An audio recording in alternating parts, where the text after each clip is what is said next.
In 1867, a bearded exile sat in the reading room of the British Museum, finishing a book that would reshape half the world.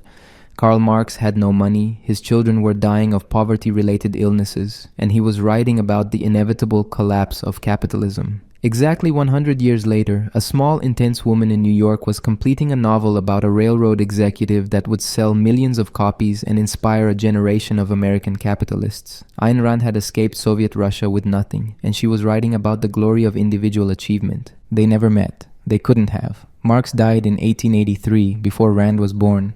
But their ideas have been locked in combat ever since, playing out in revolutions and elections, in corporate boardrooms and college dorms, in the speeches of politicians and the arguments of strangers on the internet. One believed that capitalism was a temporary phase in human history, destined to give way to collective ownership. The other believed that capitalism was the only moral system, the only one that recognized human beings as ends in themselves. What makes this confrontation so enduring is that they weren't just proposing different policies. They were describing different universes with different laws, different human natures, different versions of what words like freedom and justice actually mean. When Marx looked at a factory, he saw workers being robbed of the value they created. When Rand looked at the same factory, she saw a monument to human ingenuity built by the mind of whoever designed it. The strange thing is that both of them were outsiders who became prophets. Marx, the son of a converted Jewish lawyer in Germany, never held a regular job, never worked in a factory, never ran a business.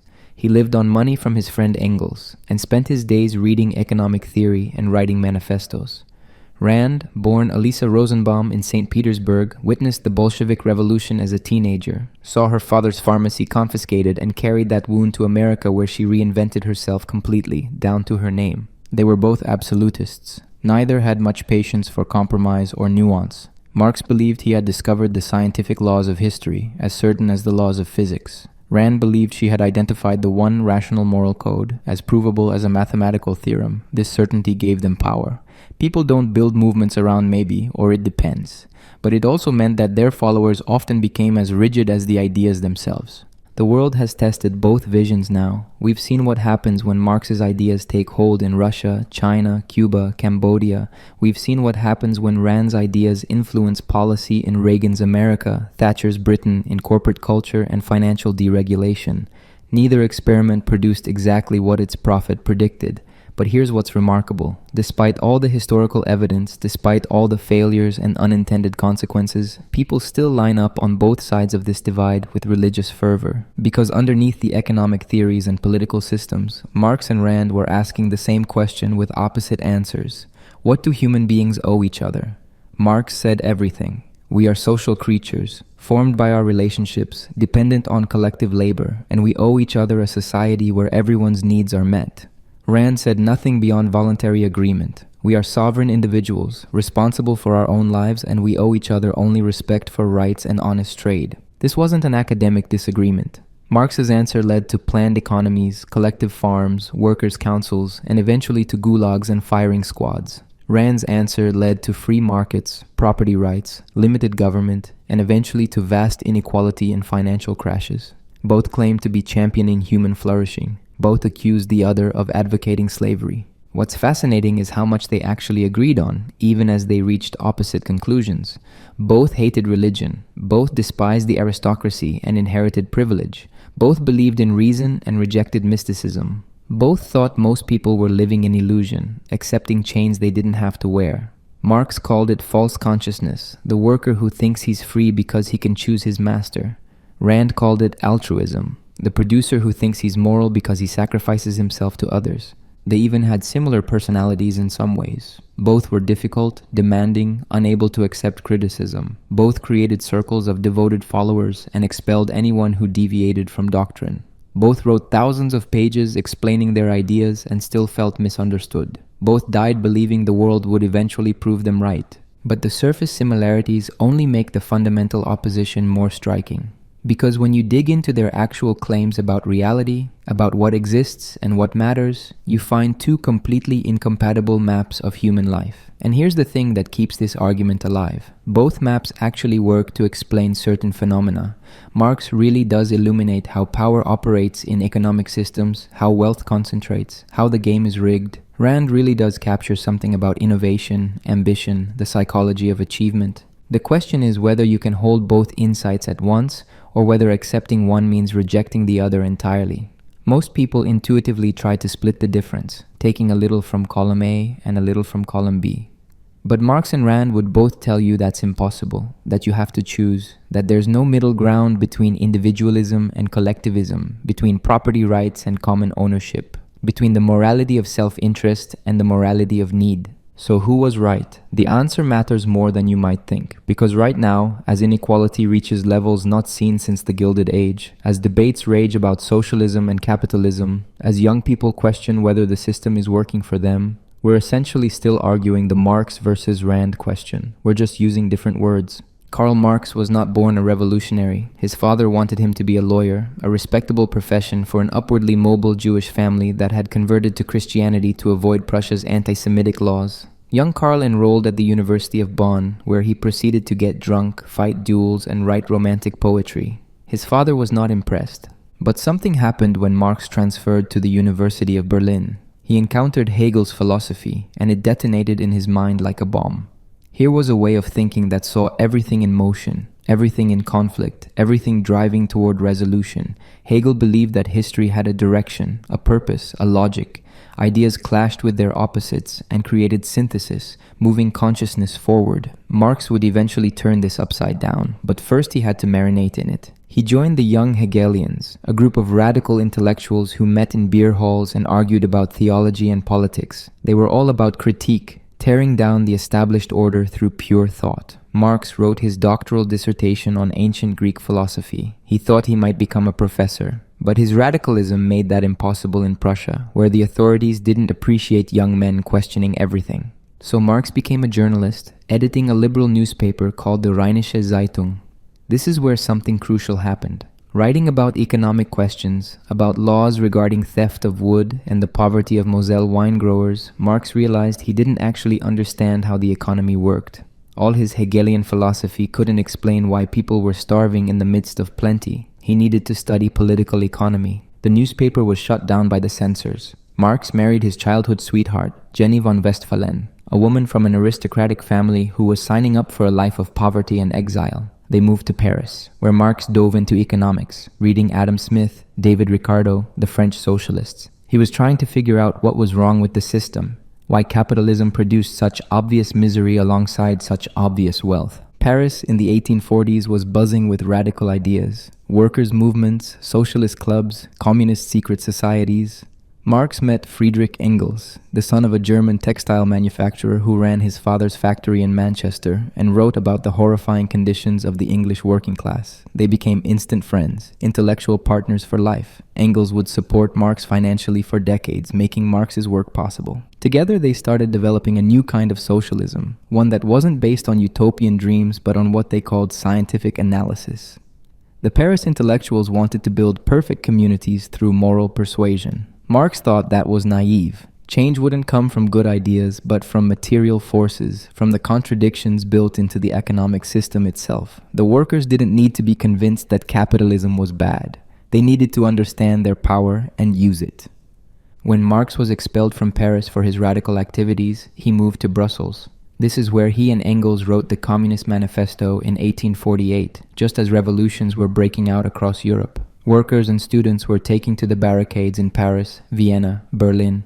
For a moment it seemed like the old order might actually collapse. Marx rushed to Germany to join the movement, but the revolutions failed. The old powers regrouped and crushed the uprisings. Marx found himself exiled again, this time to London, where he would spend the rest of his life. And here's where the real tragedy of Marx's personal life begins. He was poor, desperately poor. His family lived in a 2-room apartment in Soho. 3 of his children died young, likely from malnutrition and disease related to poverty. Jenny pawned their possessions repeatedly to buy food. Marx spent his days in the British Museum, reading everything ever written about economics and filling notebook after notebook with observations and calculations. He was trying to understand the inner workings of capitalism, to lay bare its laws of motion. At night, he would come home to a cold apartment and write by candlelight, sometimes too sick from liver problems and boils to work, always stressed about money, always dependent on Engels for support. His friends would later say that Marx's economic theories were shaped by his experience of poverty.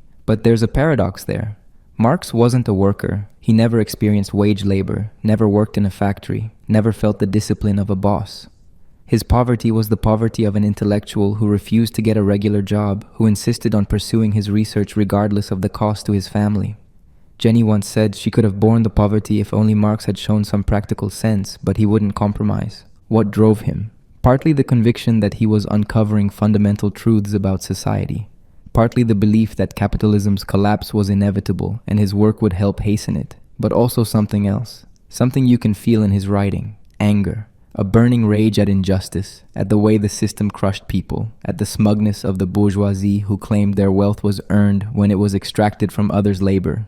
Marx saw himself as a scientist, but his work was powered by moral fury. He described capital as a vampire that sucks the blood of living labor. He wrote about the worker who creates more value in 4 hours than he receives in wages for 12. He documented how children were worked to death in factories, how women were degraded, how entire populations were pauperized to make a few people wealthy. The data was real, the conditions were documented, but the interpretation was driven by a vision of justice. By the time Das Kapital, his masterwork, was finally published in 1867, Marx was already an old man by the standards of the time. The book made little immediate impact. It was dense, difficult, filled with economic formulas and historical examples. Most workers couldn't read it. Most intellectuals didn't want to. Marx spent the rest of his life trying to finish volumes 2 and 3, but he never did. Engels would edit them from Marx's notes after his death. Jenny died in 1881, worn out by decades of poverty and struggle. Marx followed her 2 years later. At his funeral, Engels said that Marx was above all a revolutionary, that his real mission in life was to contribute to the overthrow of capitalist society. Only 11 people attended the burial. Within a few decades, half the world would claim to be organized according to his principles.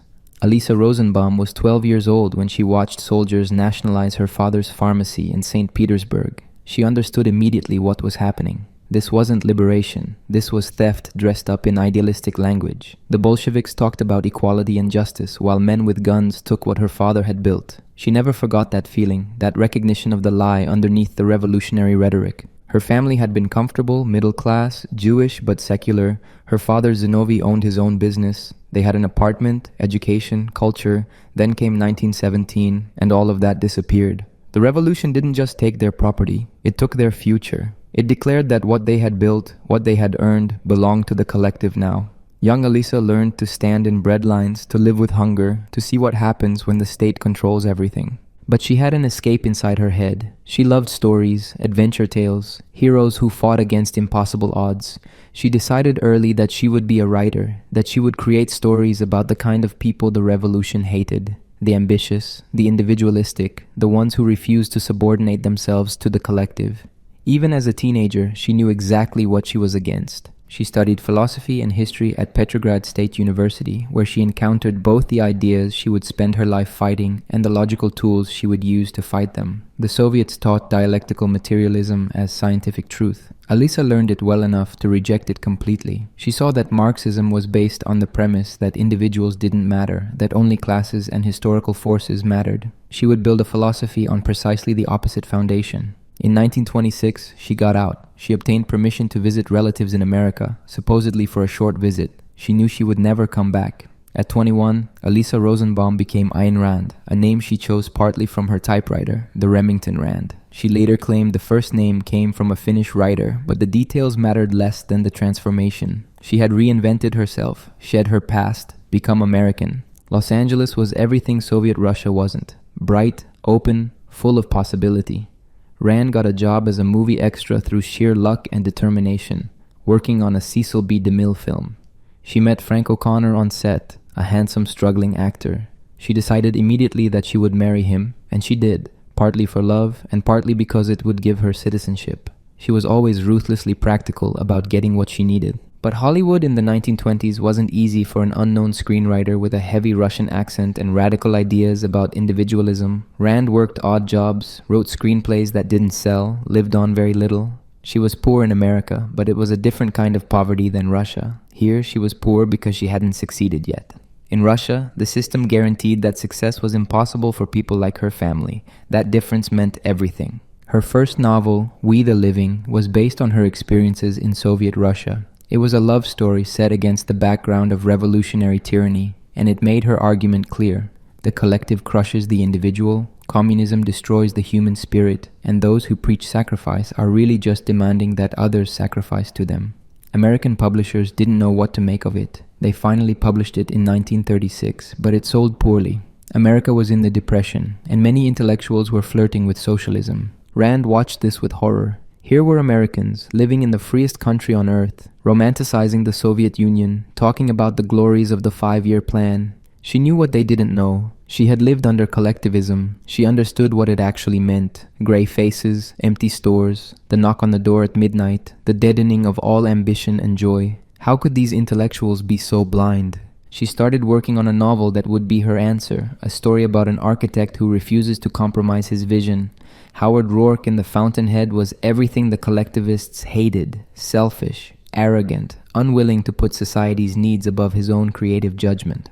The novel argued that this wasn't a flaw, but a virtue, that the world needs such men, that they are the ones who drive progress forward while the second-handers live as parasites. 12 publishers rejected The Fountainhead. They said it was too intellectual, too philosophical, that no one would read a novel about architecture and individualism. Finally, Bobbs-Merrill took a chance in 1943. The book became a slow-burning bestseller, eventually selling millions of copies. Suddenly, Rand wasn't a struggling screenwriter anymore. She was a phenomenon. But success brought its own challenges. Rand attracted followers, people who wanted to sit at her feet and learn her philosophy. She started holding salons in her New York apartment, where a group that would later be called the Collective gathered to discuss philosophy. The irony of calling themselves the Collective was intentional. They were young intellectuals who had found in Rand's ideas a complete worldview, a system that explained everything. Among them was a young economist named Alan Greenspan, who would later chair the Federal Reserve. He would eventually disappoint Rand by accepting government positions, but for years he was part of her inner circle. Rand had a pattern of attracting brilliant followers and then breaking with them when they deviated from her ideas. She couldn't tolerate disagreement on fundamentals. Either you accepted her philosophy completely, or you were betraying reason itself. She spent years working on Atlas Shrugged, her magnum opus. It would be longer, more complex, more uncompromising than The Fountainhead. It would show what happens when the people who actually make society function, the producers and creators, go on strike. It would dramatize her philosophy that the mind is the source of all value, that businessmen are heroes, not villains, that anyone who demands sacrifice is a looter trying to guilt you into slavery. When Atlas Shrugged was published in 1957, the critical establishment savaged it. Whittaker Chambers in National Review wrote that its message reduced to a gas chamber. The intellectuals couldn't stand it. Here was a book defending capitalism as a moral ideal, portraying businessmen as noble, treating altruism as evil. It violated everything the educated class believed, but readers loved it. The book sold hundreds of thousands of copies, then millions. It became a cult phenomenon. Rand had escaped Soviet Russia with nothing and made herself into one of the most influential thinkers in America. But the escape wasn't complete. You can hear the Soviet Union in every page she wrote, in every speech she gave. She was always arguing against the Bolsheviks, always refighting the revolution that stole her family's pharmacy. Her capitalism wasn't the traditional American kind that just grew up pragmatically. It was a conscious philosophy, defended with the fervor of someone who had seen the alternative. And she paid a price for her certainty. Her personal life was complicated by an affair with her intellectual heir, Nathaniel Branden, which eventually exploded and destroyed their relationship. She broke with former disciples. She became increasingly isolated, surrounded by yes-men who wouldn't challenge her. In her final years, she was taking government social security, which her philosophy said was theft, though she rationalized it as restitution for taxes paid. She died in 1982, still relatively unknown in academic philosophy, but hugely influential in American political culture. Polls would later show that Atlas Shrugged was the second most influential book in Americans' lives after the Bible. Rand's ideas would shape libertarian movements, influence conservative economics, inspire entrepreneurs. She had set out to defend capitalism and individualism, and millions of people heard her message. Whether they understood it the way she intended is another question. Marx believed he had discovered the motor of history, the force that drives human society from one stage to the next. It wasn't great ideas. It wasn't great leaders. It wasn't God's will or human nature. It was something more basic, the struggle between classes over the means of production. Everything else, all the politics and culture and religion and philosophy, was ultimately shaped by this economic foundation. Think about how radical that claim actually is. It means that when we believe we're debating ideas, we're really just expressing our class interests. When we think we're making free choices, we're really being determined by our economic position. The worker who votes for socialism isn't making a rational choice based on evidence. He's expressing his objective class interest. The capitalist who defends private property isn't being logical. He's defending his access to surplus value. For Marx, history moves through stages, each defined by its mode of production. There was primitive communism, then slavery, then feudalism, then capitalism. Each system contains contradictions that eventually tear it apart. Feudalism collapsed when the rising merchant class, the bourgeoisie, could no longer be contained within feudal property relations. Capitalism would collapse when its central contradiction between social production and private appropriation became unsustainable. The genius of this framework is that it explains so much. Why do revolutions happen? Not because bad ideas take hold, but because the economic base has changed and the political superstructure can't contain the new reality. Why does culture change? Because the ruling class needs different ideologies to justify different forms of exploitation.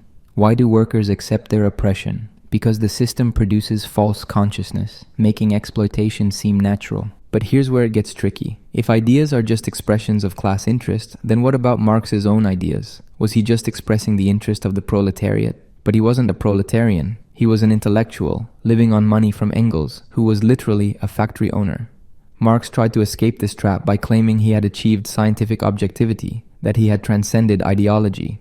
But that's exactly what every ideologist claims. Rand looked at the same history Marx looked at and saw something completely different. For her, the driving force of history wasn't class struggle. It was the human mind, the faculty of reason, and specifically the exceptional individuals who used it to create value. History moved forward not through the masses rising up, but through inventors, entrepreneurs, artists, and thinkers who saw what others couldn't see. She would point to every major advance in human civilization and ask, who created this? Not a class, not a collective, a person, someone who had an idea and the will to make it real. The steam engine, the light bulb, the assembly line, the computer. These came from individual minds. Yes, they built on previous knowledge. Yes, they needed workers to implement their visions. But the creative spark, the innovation, that came from exceptional individuals. For Rand, the great tragedy of history was that these producers had always been shackled by the parasites. Kings and priests in ancient times, aristocrats in feudal times, bureaucrats and intellectuals in modern times. Different forms of the same basic con, convincing the people who create value that they have a duty to sacrifice for those who don't. Every tyranny in history, Rand argued, was based on this same lie. Notice how perfectly opposed these views are. Marx says the workers create all value and the capitalists steal it. Rand says the entrepreneurs create all value and the workers just execute their vision. Marx says the collective is primary and individuals are products of their class. Rand says individuals are primary and collectives are just abstractions. Marx sees class struggle everywhere. Rand sees individual achievement struggling against collective mediocrity. Who's right? Well, the evidence is genuinely mixed. On Marx's side, you can point to countless examples where economic interests shape ideology. Slaveholders really did develop elaborate philosophical justifications for slavery. Capitalists really do fund think tanks that defend capitalism. Workers really do have different interests than owners. Class analysis really does illuminate things that other frameworks miss. But Marx's predictions keep failing. He thought capitalism would immiserate workers more and more until they revolted. Instead, living standards rose dramatically in capitalist countries. He thought the middle class would disappear, squeezed into the proletariat. Instead, it expanded. He thought workers would develop revolutionary consciousness. Instead, they mostly wanted higher wages and better conditions within capitalism. He thought the system was close to collapse in 1848. It's still here. On Rand's side, you can point to the obvious fact that innovations come from specific people. Steve Jobs really did envision the iPhone in a way that millions of Apple engineers didn't. Elon Musk really is driving the transition to electric vehicles through force of will. Great artists really do have unique visions. The exceptional individual really does exist and really does drive change that collectives can't. But Rand's framework ignores so much. She doesn't want to acknowledge that Jobs built on decades of publicly funded research. She doesn't want to admit that Musk's companies receive government subsidies. She doesn't see that even the most exceptional individual is shaped by their society, their education, their historical moment. Her heroes are always self-made, but nobody is actually self-made. The deeper issue is that Marx and Rand are asking different questions. Marx is asking who has power and how do they maintain it. That's a fundamentally political question, and class analysis is useful for answering it. Rand is asking who creates value and what motivates them. That's a fundamentally economic and psychological question, and her focus on individual achievement is useful for answering it. But both of them turned their partial insights into total explanations. Marx couldn't see achievement outside of class struggle. Rand couldn't see power relations outside of individual choice. Marx reduced everything to economics. Rand elevated economics to metaphysics. Both thought they had found the key that unlocked everything, and both were wrong about that, even if they were right about some things. Here's what neither of them fully grasped. Human beings are genuinely both individual and social. We really do have unique minds and abilities. We really are shaped by collective structures. Innovation really does come from exceptional people. Those people really do depend on social infrastructure they didn't create. Both things are true simultaneously, and you can't understand history by picking just one. The question isn't whether history is driven by class struggle or individual achievement. The question is how these forces interact, how individual creativity emerges from social conditions, how class structures both constrain and enable individual action. But that kind of nuanced view doesn't make for a revolutionary manifesto or a best-selling novel. It doesn't give you clear heroes and villains. It doesn't tell you exactly what to do, and maybe that's why we keep choosing sides instead. Everything Marx and Rand built rests on a foundation, a claim about what human beings actually are. Get this wrong and everything else collapses.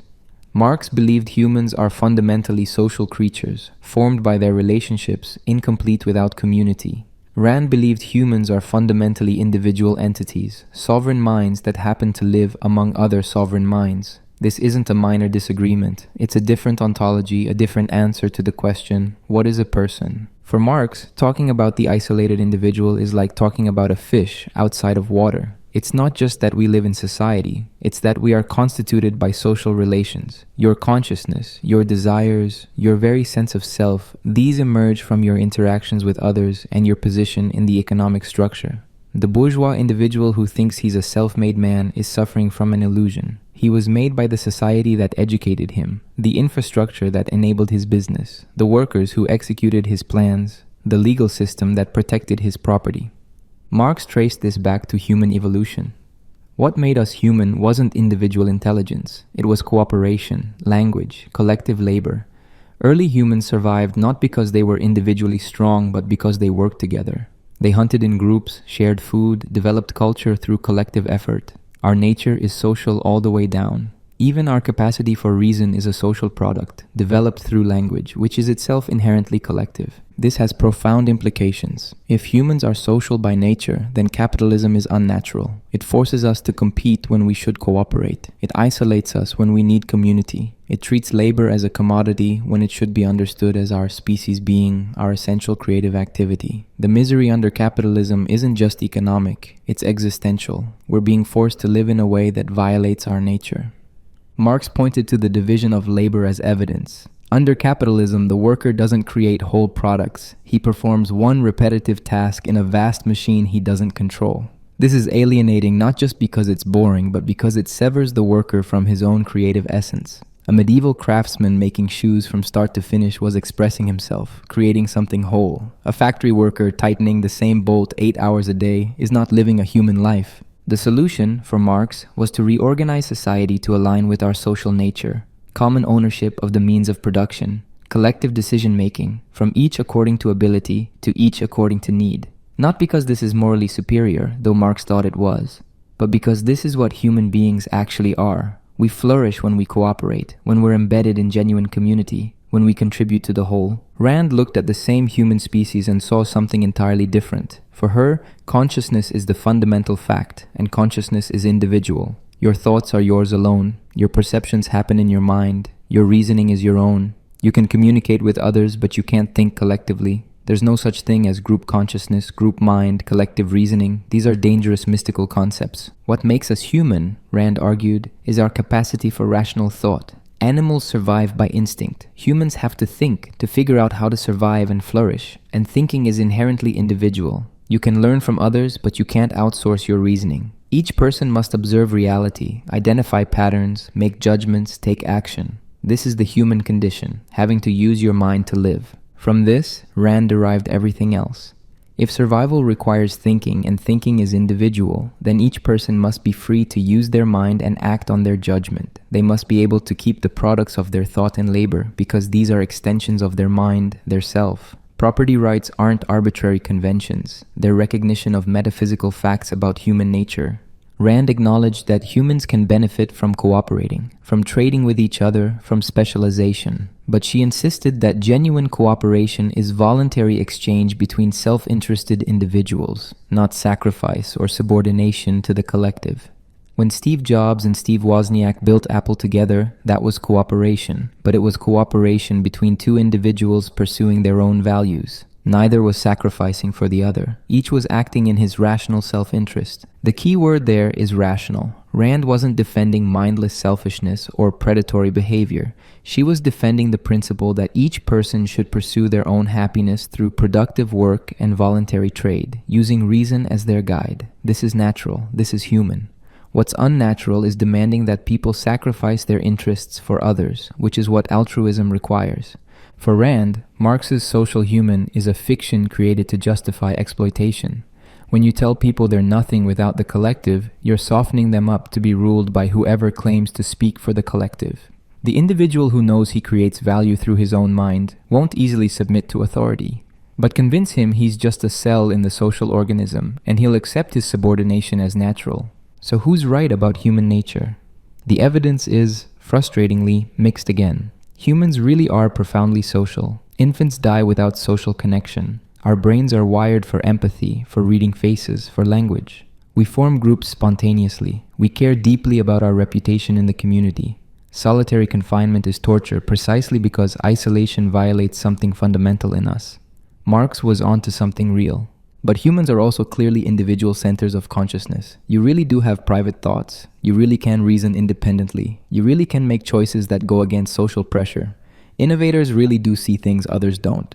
The social group doesn't think. Individuals think. And sometimes they communicate their thoughts to others. Rand was onto something real too.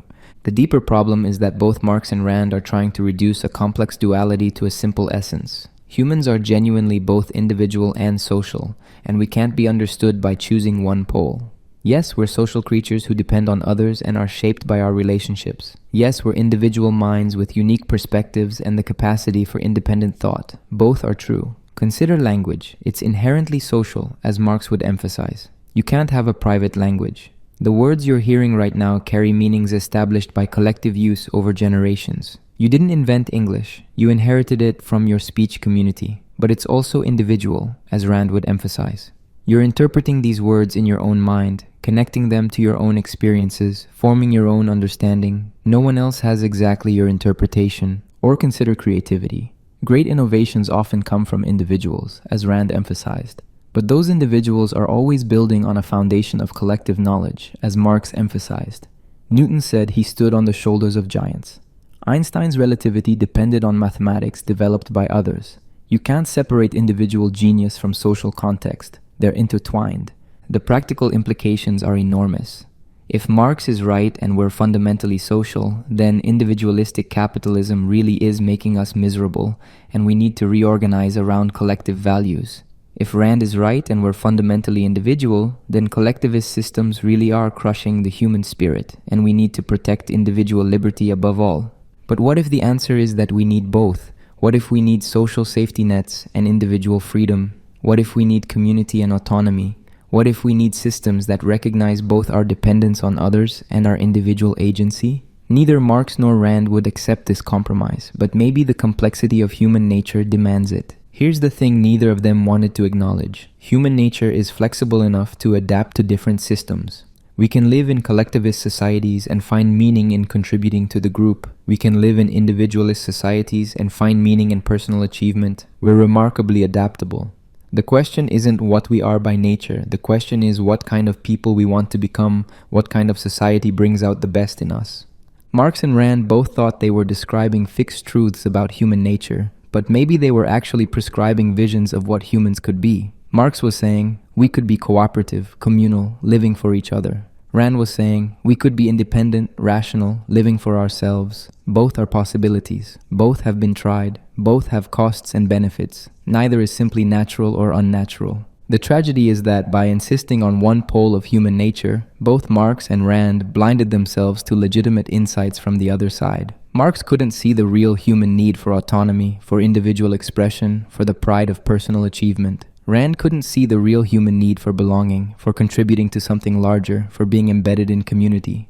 We need both, but acknowledging that would have undermined the absolute certainty that made each of them so compelling. In 1840, the French anarchist Pierre-Joseph Proudhon declared that property is theft. Marx read this and thought, interesting, but not quite right. Property isn't theft. Property is the foundation of theft, the legal structure that makes exploitation possible. Rand read about Marx's view and thought, property is the opposite of theft. It's the only protection against theft, and anyone who attacks it is either a fool or a bandit. The fight over property is where everything becomes concrete. You can debate human nature in the abstract, but property is actual stuff. Land, buildings, machines, resources. Who owns it? Who decides what to do with it? Who gets the benefits? Answer these questions and you've determined what kind of society you have.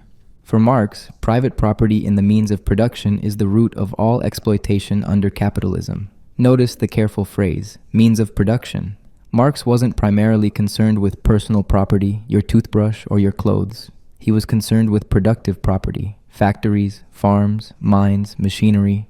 Under capitalism, a small class owns these means of production, and everyone else has to sell their labor to survive. This creates a fundamental power imbalance. The capitalist owns the factory. The worker needs a job to eat. The capitalist can say, work for me at this wage under these conditions or starve. The worker has no real choice. This isn't a free exchange between equals. It's coercion disguised as contract. The worker is free only in the sense that he can choose which master to serve. Here's where Marx's theory of surplus value comes in. The worker sells his labor power for 8 hours. In 4 hours, he creates value equal to his wage, but he works 8 hours. The extra 4 hours of value goes to the capitalist as profit.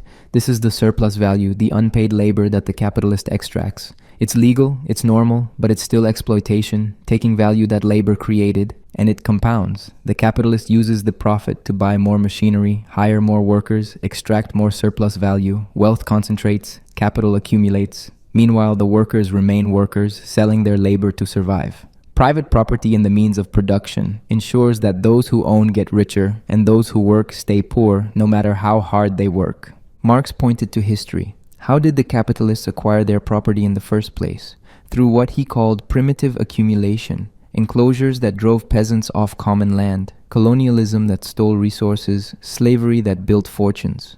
The origin of private property in the means of production is violence and theft. The legal protection of property just entrenches the results of that original theft. The solution is obvious. Abolish private property in the means of production. Make it common property, owned by society, controlled democratically. Then the surplus value doesn't go to private capitalists. It goes to the workers who created it, or to society for collective benefit. No more exploitation, no more class division, no more poverty in the midst of plenty. This sounds utopian, but Marx insisted it was scientific. Capitalism was creating the conditions for its own abolition. By concentrating workers in factories, it was creating a class with the power to seize the means of production. By developing productive forces to incredible levels, it was making abundance possible. By socializing production while keeping appropriation private, it was creating a contradiction that would eventually explode. Rand heard all this and saw only rationalization for theft. For her, property rights are fundamental, more basic than any other rights. Why? Because rights are conditions of existence required by human nature for survival in a social context, and humans survive by thinking and producing. Property is the right to keep and dispose of what you produce. Think about it from first principles, Rand would say. You observe reality, identify an opportunity, figure out how to create value, invest time and effort, produce something. That product is yours by right. You created it using your mind and your labor. No one else has a claim to it. If someone takes it without your consent, that's theft. Property rights are just the formal recognition of this basic moral fact. The capitalist who builds a factory isn't exploiting anyone. He's creating something that didn't exist before. He identified a need, figured out how to meet it, organized resources, took risks. The factory is his because he created it. The workers didn't create it. They're selling their labor voluntarily in exchange for wages. They're getting exactly what they agreed to. There's no exploitation, just voluntary trade. Rand insisted that Marx's surplus value theory is nonsense. Value isn't created by labor hours. Value is created by productive thinking. A genius engineer can create more value in 1 hour of insight than a manual laborer creates in a year of work. The worker who tightens bolts isn't creating the car. The engineer who designed it, the entrepreneur who organized production, they're creating the value. The worker is just executing their vision. Consider a primitive example. A man spends weeks making a fishing net. Another man just fishes with his hands. The first man catches 10 times as much. Did his labor create 10 times the value? No. His thinking created the value. The tool is capital, accumulated productive capacity. The return on that capital isn't theft. It's the reward for the thinking that went into creating it. For Rand, property rights protect this process. They ensure that those who create value get to keep it and trade it voluntarily. Without property rights, there's no incentive to create. Why build a factory if someone can just take it? Why innovate if you can't profit from your innovation? Property rights are the foundation of all productive activity, all progress, all prosperity. And the moral argument goes deeper. Your life is yours. You have a right to live it, to pursue your happiness. But you can't live without producing, and you can't produce without property rights, without being able to keep what you make. Property rights are an extension of the right to life. Attacking property rights is attacking the right to life itself. Rand pointed to history too, but she drew opposite conclusions. Where has private property flourished? In the freest, most prosperous societies. Where has it been abolished? In tyrannies and basket cases. The Soviet Union abolished private property and the means of production and created poverty, oppression, and mass death. Capitalism created unprecedented wealth and freedom. The evidence is clear. What about primitive accumulation, the violence Marx cited? Rand would say that doesn't discredit property rights any more than murders discredit the right to life. The solution to theft isn't to abolish property, but to protect it better. Yes, some wealth was acquired unjustly, but the answer is justice, not collective ownership. So who's right? Let's examine the actual consequences. Societies that abolished private property and the means of production, following Marx, did create equality of a sort. Everyone was equally poor except for the party elite. They eliminated exploitation by capitalists by creating exploitation by the state. The workers still didn't control the means of production. Bureaucrats did, and they were far less efficient and far more oppressive than capitalists. But societies that protected property rights absolutely, following Rand's principles, created enormous inequality and periodic crises.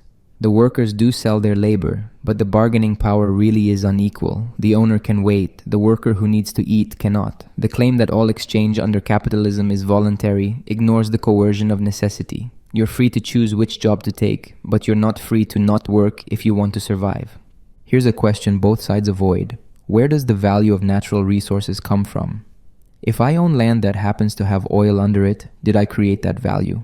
Marx would say no, and the oil should belong to everyone. Rand would say the oil is worthless until someone figures out how to extract and use it, so property rights in land include the right to the resources under it. But that seems to reward luck rather than productive thinking. Or consider inheritance. Did the heir create the wealth he inherits? No, he just had the right parents. Rand doesn't like this implication, but she's stuck with it. If property rights are absolute, then rich kids inheriting fortunes is just the property system working. Marx sees this as proof that capitalism perpetuates privilege independent of merit. Both observations are correct, but they lead to opposite conclusions. The deeper issue is that both Marx and Rand treat property as if it's an either-or question. Either the means of production are privately owned or they're collectively owned. But real societies mix these. We have private businesses and public infrastructure. We have markets and regulations. We have property rights and taxes. The question isn't which pure system, but what mix works best. Marx was right that private property in the means of production can concentrate power and create exploitation. But he was wrong that abolishing it would create freedom.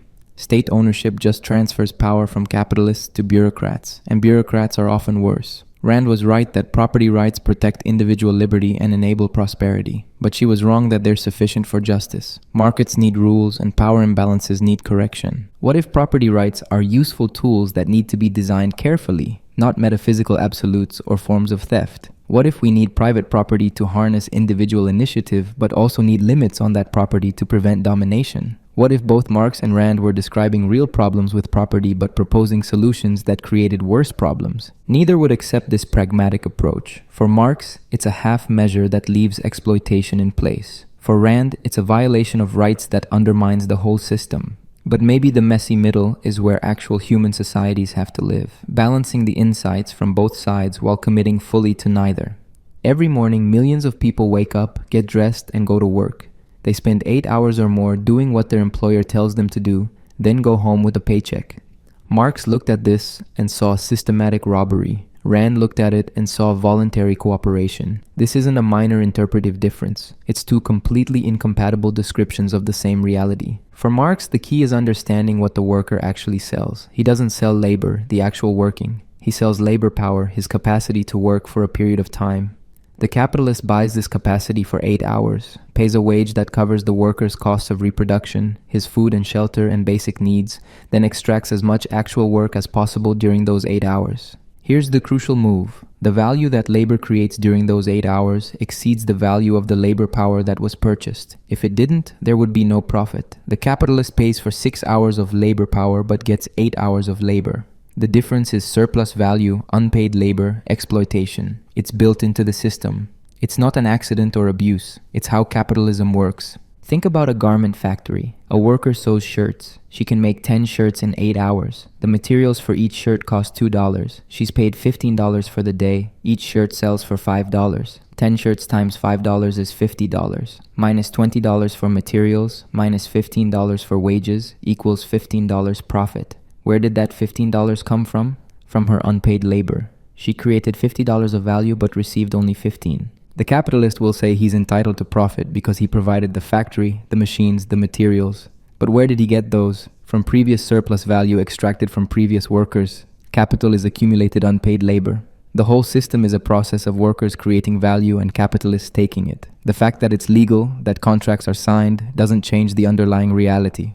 And the worker can't refuse. Sure, she can quit this job and get another one, but she can't quit being a worker. She doesn't own means of production. She has to sell her labor power to someone or starve. The freedom is formal, not real. It's like saying a slave is free because he can choose which master to serve. The structure of the system is coercive, even if each individual transaction looks voluntary. Marx argued this gets worse over time. Capitalists compete by reducing costs, mainly labor costs. They introduce machines that let one worker do the work of 10. The 9 are fired. Unemployment rises. Wages are pushed down to subsistence. The workers are disciplined by the reserve army of the unemployed, people desperate for any job. The system produces both enormous wealth and enormous misery. The solution is for workers to recognize their collective power. Individually, each worker is weak. The boss can fire any one worker. But collectively, workers are strong. They run the production. Without their labor, the machines are idle. The capitalist makes nothing. If workers organize, they can demand better wages, better conditions, and ultimately, they can seize the means of production and run things themselves. Rand heard this theory and saw a pure evasion. The worker isn't exploited. She's trading value for value. She's selling her time and effort in exchange for money. Both sides benefit. If she values the wage more than the time, and the employer values her work more than the wage, both gain from the trade. That's cooperation, not exploitation. The employer isn't taking value the worker created. The employer is the one who creates value by organizing production. The worker sewing shirts isn't creating the value of the shirts. The entrepreneur who figured out what shirts to make, how to make them efficiently, where to sell them, how to market them, he's creating the value. The worker is just executing his plan. Consider what happens without the entrepreneur. 10 workers each have sewing skills. None of them has a factory, machines, materials, customers, marketing. They can't produce shirts individually. They'd starve. The entrepreneur brings all this together. He takes the risk. He advances capital before there's any revenue. He coordinates everything. The workers get steady wages without risk. That's a good deal for them. Rand insisted the labor theory of value is wrong at its foundation. Value isn't determined by labor time. It's determined by what people are willing to pay, which reflects how much they value the product. A beautiful painting might take 5 hours. An ugly painting might take 5 hours. One sells for thousands, one for nothing. The difference isn't labor time, it's the value created by talent and vision. The same applies to labor itself. One worker might tighten bolts all day and create minimal value. An engineer might spend 1 hour designing a better process that doubles productivity. She creates vastly more value in less time. Should they be paid the same? Of course not. The engineer's thinking is more valuable. Wages should reflect value created, not hours worked. And yes, the worker is free. She can quit, she can learn new skills, she can start her own business. She's not forced to work for this employer at this wage. If she doesn't like the deal, she can seek a better one. The fact that she needs to work to live isn't the employer's fault. That's nature. Humans have to produce to survive. The employer isn't coercing her. He's offering her a way to survive. Rand pointed out that unemployment isn't caused by machines replacing workers. It's caused by regulations and union restrictions that prevent wages from adjusting to market conditions. In a free market, if machines reduce the demand for certain labor, wages in that sector fall, and workers move to other sectors where they are more productive. The problem is when government or unions keep wages artificially high, creating unemployment. The idea that workers should seize the means of production is just a rationalization for theft. The factory owner built that factory. He took the risk. He organized production. The workers didn't do any of that. They're selling labor and they're getting paid for it. If they think they can run things better, they should start their own business. But they won't, because that requires the ability and willingness to take risks and organize production, which most people don't have. So who's right? Let's look at actual workplaces. Do workers really have equal bargaining power with employers? Not usually. The employer can hold out longer. The employer has information advantages. The employer often has many potential workers to choose from, while each worker has few potential employers. The market isn't perfectly competitive. Power asymmetries are real. Does the employer create all the value, as Rand suggests? That seems wrong too. Take away the workers and production stops. The entrepreneur's vision means nothing without execution. Both are necessary. The question is how to divide the value created, and that's a power question as much as a moral question. Here's something interesting. Worker cooperatives exist. In Mondragon in Spain, thousands of workers own and control major industrial enterprises. They elect managers, they share profits, they make collective decisions, and they're competitive, successful businesses. This suggests that worker ownership is viable, that you don't need traditional capitalist ownership for efficient production. But worker cooperatives are rare. Most businesses are traditionally owned. Why? Rand would say because worker ownership is inefficient, but the Mondragon example challenges that. Marx would say because capitalists control the system and prevent worker ownership, but workers could form coups if they wanted to. The real answer is complicated, involving access to capital, business knowledge, risk tolerance, coordination challenges. What about Marx's prediction that capitalism would immiserate workers? It clearly hasn't happened in developed countries. Real wages have risen dramatically. Working conditions have improved. The 40-hour week, workplace safety, unemployment insurance, these exist. Workers in capitalist countries live far better than workers in countries that tried to implement Marx's ideas. That should count for something. But Rand's claim that unfettered markets produce fair outcomes is also questionable. Left to themselves, employers did let children work in coal mines. They did create company towns where workers were paid in scrip only usable at company stores. They did hire private armies to suppress strikes. Regulation and worker organization, things Rand opposed, created the improved conditions Marx's analysis suggested were necessary. Here's the thing. Maybe employment really is exploitation in Marx's technical sense, value created by workers exceeding value paid to them. But maybe that's not always unjust. Maybe the employer's contribution of capital, organization, and risk-taking justifies some of the surplus. Maybe the question is how much surplus is fair, not whether any surplus is exploitation. And maybe employment really is voluntary exchange in Rand's sense, both parties agreeing to terms. But maybe the background conditions that shape that exchange matter morally. Maybe workers having outside options, social insurance, collective bargaining power, these make the exchange more genuinely voluntary, not less. Neither Marx nor Rand wanted to accept this middle ground. For Marx, any surplus value is exploitation, period. For Rand, any voluntary agreement is just, period. But real moral intuitions are more complex. We can see that both workers and employers contribute value, that both free exchange and background fairness matter, that the question isn't who's right in absolute terms, but what arrangements respect both liberty and dignity. The modern gig economy raises these questions again. Is an Uber driver an independent contractor freely choosing when to work, as Rand's framework suggests, or a worker whose apparent freedom masks dependence on a platform that controls pricing and conditions, as Marx's framework suggests? Both descriptions capture something real. Neither captures everything. And that's precisely the problem with trying to force complex realities into simple either-or frameworks. Marx and Rand agreed on one surprising thing. They both wanted the state to disappear. Not immediately, not in the same way, but eventually. Marx thought the state would wither away after the revolution. Rand thought it should be reduced to minimal functions and kept that way. But the state they wanted to eliminate and the state they wanted to preserve were completely different entities.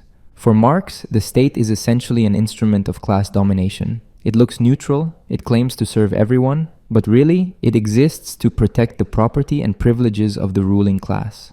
The police, the courts, the military, all the apparatus of government, their actual function is to keep the exploited classes in line and the system of exploitation running smoothly. Look at history, Marx would say. Every state and every class society exists to maintain the power of those who own the means of production. In feudalism, the state protected the aristocracy's land rights and forced peasants to work. In capitalism, the state protects capitalist property and forces workers to accept wage labor. The laws pretend to be universal, but they're written by and for the owners. When workers strike, who does the state send? Police to break the strike. When the poor are hungry, does the state redistribute wealth? Only enough to prevent revolution. When capitalists need support, does the state provide it? Subsidies, bailouts, whatever it takes? The state might claim to be above the fray, but follow the money, follow the power, and you see whose interests it really serves. This means you can't use the state to achieve socialism. You can't vote your way to liberation. The state is the enemy, the enforcer of exploitation. When workers organize politically, the goal isn't to capture the state and use it better. The goal is to smash the bourgeois state and create something entirely different, a worker state, a dictatorship of the proletariat.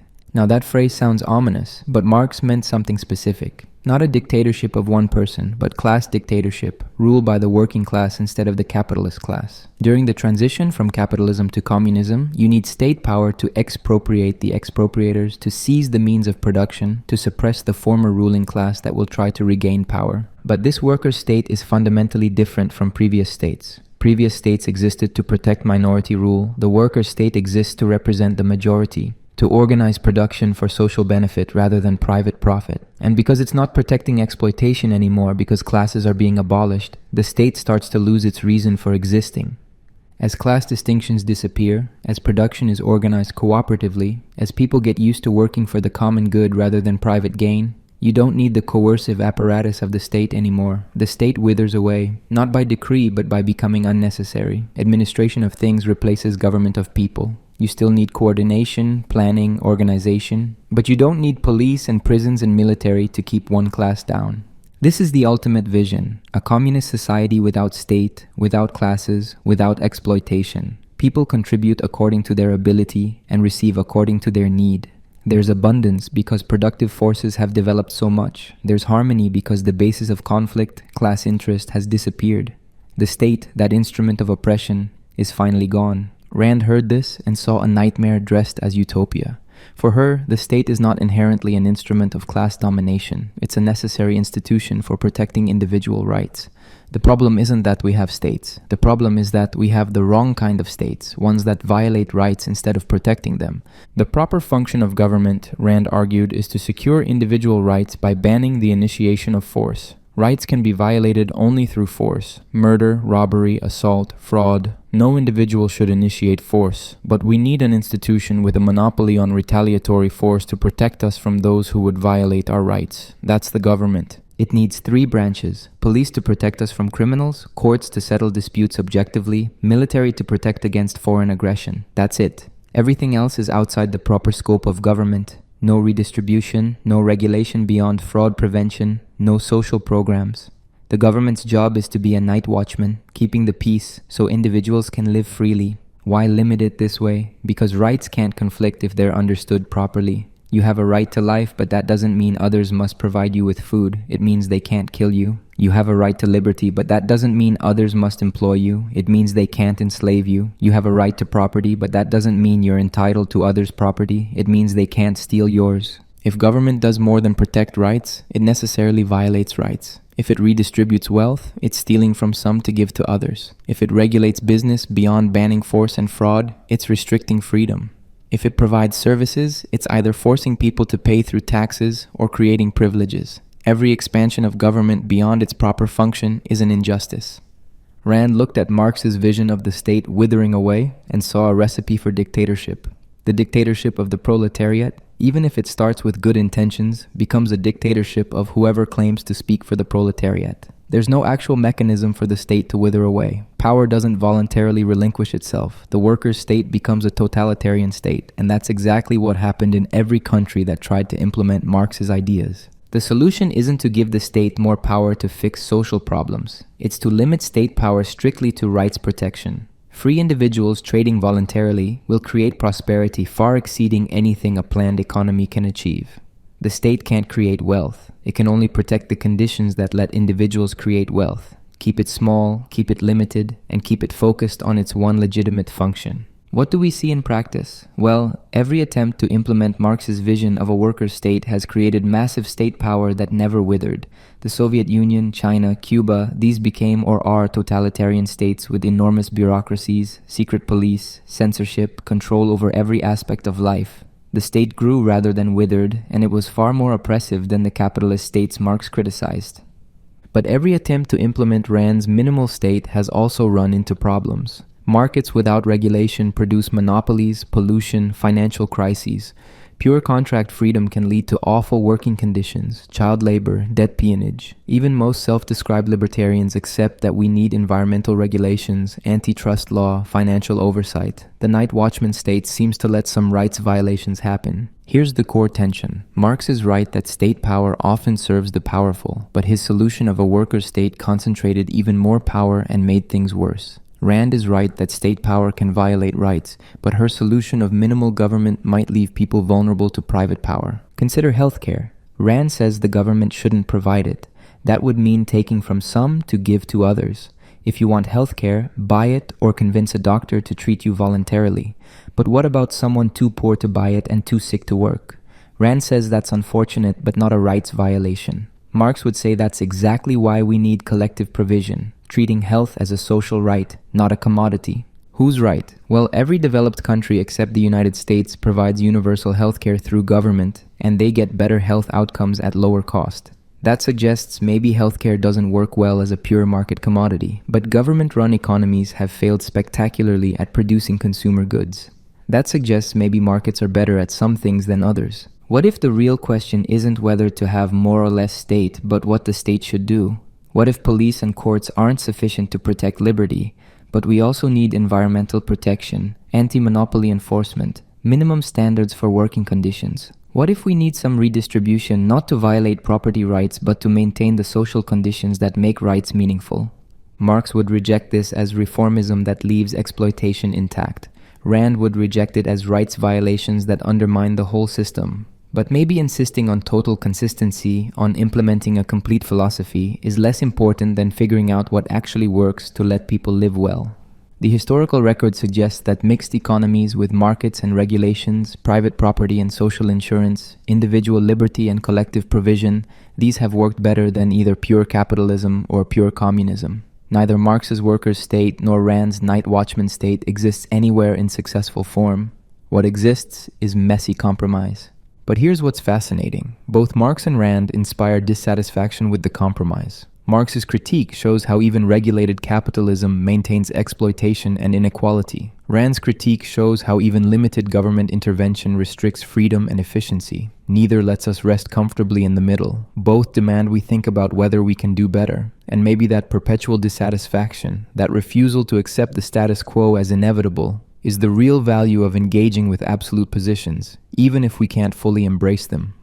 When Marx and Rand talked about freedom, they weren't just emphasizing different aspects of the same thing. They meant completely different things by the word. For one of them, you could be free while starving in a slum. For the other, you could be unfree while living in comfort. They were operating with incompatible definitions, which is why their arguments so often talked past each other. For Marx, freedom meant freedom from necessity, from the compulsion to spend your life just surviving. Think about the worker who spends 12 hours a day in a factory doing repetitive labor. He needs the wage to eat, to shelter his family, to live. He's legally free to quit, but practically he's trapped. He must work or starve. Is that freedom? Marx said no. That's slavery with extra steps. Real freedom, Marx argued, begins when you've transcended the realm of necessity, when your basic needs are met without consuming all your time and energy, when you can develop yourself as a full human being. Freedom is having time to think, to create, to explore your potential. It's not being crushed by the need to work every waking hour just to survive. Under capitalism, this kind of freedom is available only to the capitalist class. They have enough wealth that they don't have to work. They can pursue their interests, develop their talents, live fully human lives. The workers create this freedom for the capitalists through their labor, but they don't enjoy it themselves. They're trapped in what Marx called the realm of necessity, spending their lives producing value for others. This is why capitalism isn't just economically exploitative. It's existentially limiting. It prevents human flourishing for the majority. Yes, you're legally free to quit your job, but you're not free to not work. You're not free to pursue your true interests. You're not free to develop your capacities. The freedom capitalism offers is formal, not substantial. It's the freedom to choose your chain, not freedom from chains. The solution is collective abundance. When the means of production are commonly owned and highly developed, when we've achieved the technological capacity for abundance, then everyone can be free from necessity. You work some minimal amount to contribute to social production, then you're free. Free to read, to garden, to make art, to pursue science, to do whatever develops you as a person. Marx famously described communist society. In the morning you hunt, in the afternoon you fish, in the evening you raise cattle, after dinner you criticize, without ever becoming hunter, fisherman, herdsman, or critic. You're free to develop your capabilities in multiple directions, rather than being trapped in one specialized role. That's real freedom. Notice what's not mentioned here. Freedom from collective decision-making, freedom from social obligations, freedom to pursue unlimited wealth. Marx didn't think those were important freedoms. The freedom that mattered was freedom from the compulsion of necessity, freedom to develop yourself fully, and that required collective organization, social ownership, planned production. Rand heard Marx's definition and recognized it as a complete inversion of freedom. For her, freedom meant one thing, the absence of coercion by other people. You're free when no one is initiating force against you. That's it. That's the whole definition. Everything else is evasion and package dealing. You're hungry? That's not unfreedom. That's nature. Nature doesn't make you free or unfree. Other people's actions do. If someone prevents you from growing food or trading for it, that's coercion. That's a violation of freedom. But if you simply don't have food because you haven't produced or traded for it, you're not being coerced by anyone. You're just facing the natural requirement that humans must produce to survive. The worker who has to work to eat isn't enslaved, he's free. No one is forcing him to work for any particular employer. He can work for himself if he wants. He can start a business. He can offer his services to whoever will pay. What he can't do is demand that others provide for him without his offering value in return. That would require enslaving them. Rand insisted that freedom is a social concept, applying only to man's relationship with other men. It means freedom from physical compulsion, coercion, or interference by other men. You can be free while starving, if no one is preventing you from acting to get food. You can be unfree while comfortable, if others are forcing you to act against your judgment. The real threat to freedom, Rand argued, is precisely Marx's vision. When you define freedom as freedom from necessity, when you say people have a right to have their needs met, you're creating an obligation on someone to meet those needs. And if it's an obligation, it's enforced, which means force, which means slavery. If I have a right to food, someone has an obligation to provide it.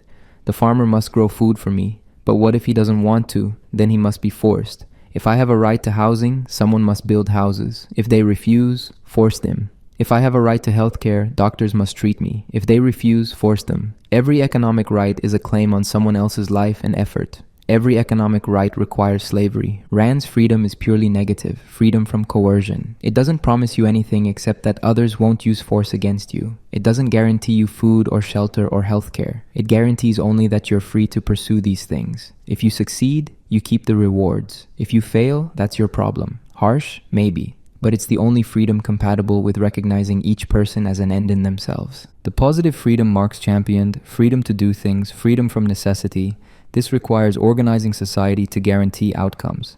And that requires force against those who won't cooperate. That requires central planning. That requires violations of actual freedom, freedom from coercion. You can't have both. You choose freedom from need, which requires enslaving the productive, or freedom from coercion, which means accepting that some will have unmet needs. So which conception of freedom is correct? This isn't just a semantic question. It determines what kind of society we build. If freedom is freedom from necessity, we need socialism. If freedom is freedom from coercion, we need capitalism. There's no middle ground because the definitions themselves are incompatible. Let's test these definitions against intuitions. Imagine someone drowning. You're on shore with a life preserver. Are you morally obligated to throw it? Most people say yes. But Rand's strict definition says no. You're not coercing the person by not helping. Nature is killing them. Your inaction isn't a rights violation. Marx's definition better captures the intuition that we have obligations to help people in desperate need. But now imagine you're a doctor. Someone demands you treat them for free. Are you obligated? Most people say no. You have a right to charge for your services. But Marx's definition, if freedom from necessity means a right to healthcare, suggests you are obligated. Rand's definition better captures the intuition that no one can claim your time and effort without your consent. Here's the deeper issue. Marx and Rand are both responding to real features of human existence. Marx is responding to the fact that we face necessity, that we must produce to survive, and that in many societies this necessity crushes most people. Rand is responding to the fact that we can coerce each other, that human predation is possible, and that protecting against it is essential. Both features are real. We do face natural necessity. We can coerce each other. The question is which threat to address with the concept of freedom. Marx chooses necessity. Rand chooses coercion. Both choices illuminate something important. Both choices hide something important. Consider a thought experiment. You're on a deserted island, alone. Are you free? By Rand's definition, yes, maximally free. No one is coercing you. By Marx's definition, no, you're enslaved to necessity. You must work constantly just to survive. Both answers seem partially right. You're free from human interference, but bound by natural requirements. Now you're in a society with private property rights, but you own nothing and have no marketable skills. Are you free? By Rand's definition, yes, as long as no one is forcing you. By Marx's definition, no, you must accept whatever terms others offer or starve. Again, both answers capture something. You're free from direct coercion, but constrained by economic necessity. What if instead of choosing one definition, we acknowledge that human flourishing requires addressing both concerns? We need freedom from coercion, protection of individual rights, limits on state power. We also need freedom from crushing necessity, some level of security, enough abundance that people aren't forced into desperate choices. Neither freedom alone is sufficient. But Marx and Rand would both say this is impossible. If you use collective power to provide security, you violate individual rights and reduce freedom from coercion. If you protect individual rights absolutely, you accept that some will suffer crushing necessity and lack freedom in that sense. You must choose. Except actual societies don't choose. They balance. They protect property rights but also provide social safety nets. They allow individual liberty but also collective insurance. They try to have both kinds of freedom incompletely. And most people in such societies feel freer than people in societies that went all in on either Marx's or Rand's vision. Maybe the insistence on conceptual purity, on one true definition of freedom, is the problem. Maybe freedom is a cluster concept, including both freedom from coercion and freedom from absolute desperation. Maybe we should argue about how to balance these, what trade-offs to make, rather than which definition is correct. But that pragmatic approach doesn't have the revolutionary clarity of Marx or the philosophical certainty of Rand. And maybe that's precisely why, despite their failures, their absolute positions keep attracting followers who want answers, not balancing acts. At the heart of everything Marx and Rand believed was a moral vision, a claim about how human beings should treat each other. And here the opposition reaches its peak. Marx's principle, from each according to ability, to each according to need. Rand's principle, rational self-interest is the only moral good. These aren't just different ethics, they're inversions of each other. What one calls moral, the other calls evil. For Marx, the principle comes after capitalism is abolished, after abundance is achieved, after the transition to full communism. In this future society, people contribute what they can because they understand themselves as part of the social whole. The talented surgeon performs complex operations.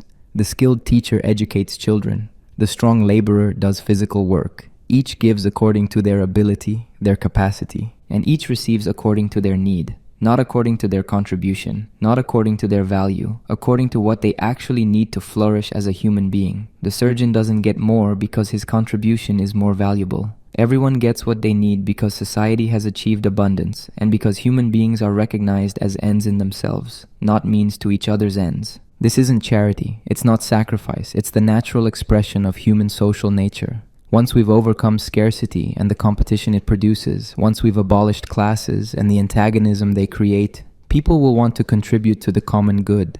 They'll see that their individual flourishing is tied to collective flourishing. Work becomes life's prime want, not a burden. You contribute joyfully because you're developing your capacities and helping others develop theirs. The morality of capitalism, by contrast, is disguised exploitation. It tells workers that the capitalist deserves profit because he took risk, because he's productive, because he's earned it. But really, he's just taking surplus value that workers created. The whole moral structure, the praise for entrepreneurship and hard work, is ideology meant to make exploitation seem natural and just. Real morality recognizes that humans are social beings, that our good is collective, that we owe each other support and care. The strong should help the weak. The talented should use their gifts for everyone. Those who have should share with those who don't, not from obligation imposed externally, but from recognition of our common humanity and interdependence. Marx didn't spend much time on ethics, considering it a form of ideology that would be transcended under communism.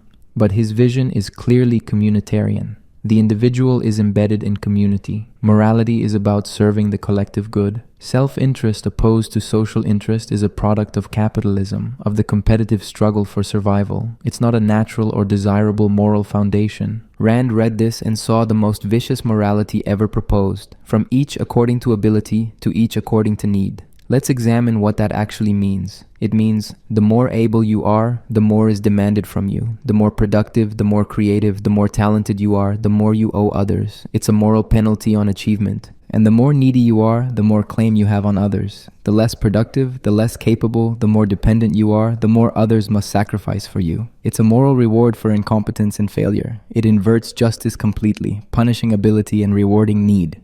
But Rand's real target was the whole concept of sacrifice. The idea that you should give according to ability means you should give beyond what you receive in return. You should sacrifice your interests for others. And need, as the claim means, others don't have to earn what they get from you. They just have to need it. Your life becomes a means to their ends. This is evil, Rand argued. It treats you as a sacrificial animal. It denies that your life belongs to you. It says the meaning of your existence is to serve others, that your highest moral duty is self-abnegation. It's the morality of altruism, and altruism is incompatible with human life and happiness. The alternative is rational self-interest. You're an end in yourself. Your life is yours. Your highest moral purpose is your own happiness. Achieving this requires rationality, which means identifying facts, thinking clearly, acting on your judgment. It requires productivity, creating the values your life needs. It requires integrity, being true to your rational conclusions. And it requires treating others as traders, exchanging value for value voluntarily. You don't sacrifice for them, and you don't demand they sacrifice for you. You offer them what you've created. They offer you what they've created. Both benefit from the trade, or it doesn't happen. This is the moral relationship between sovereign individuals.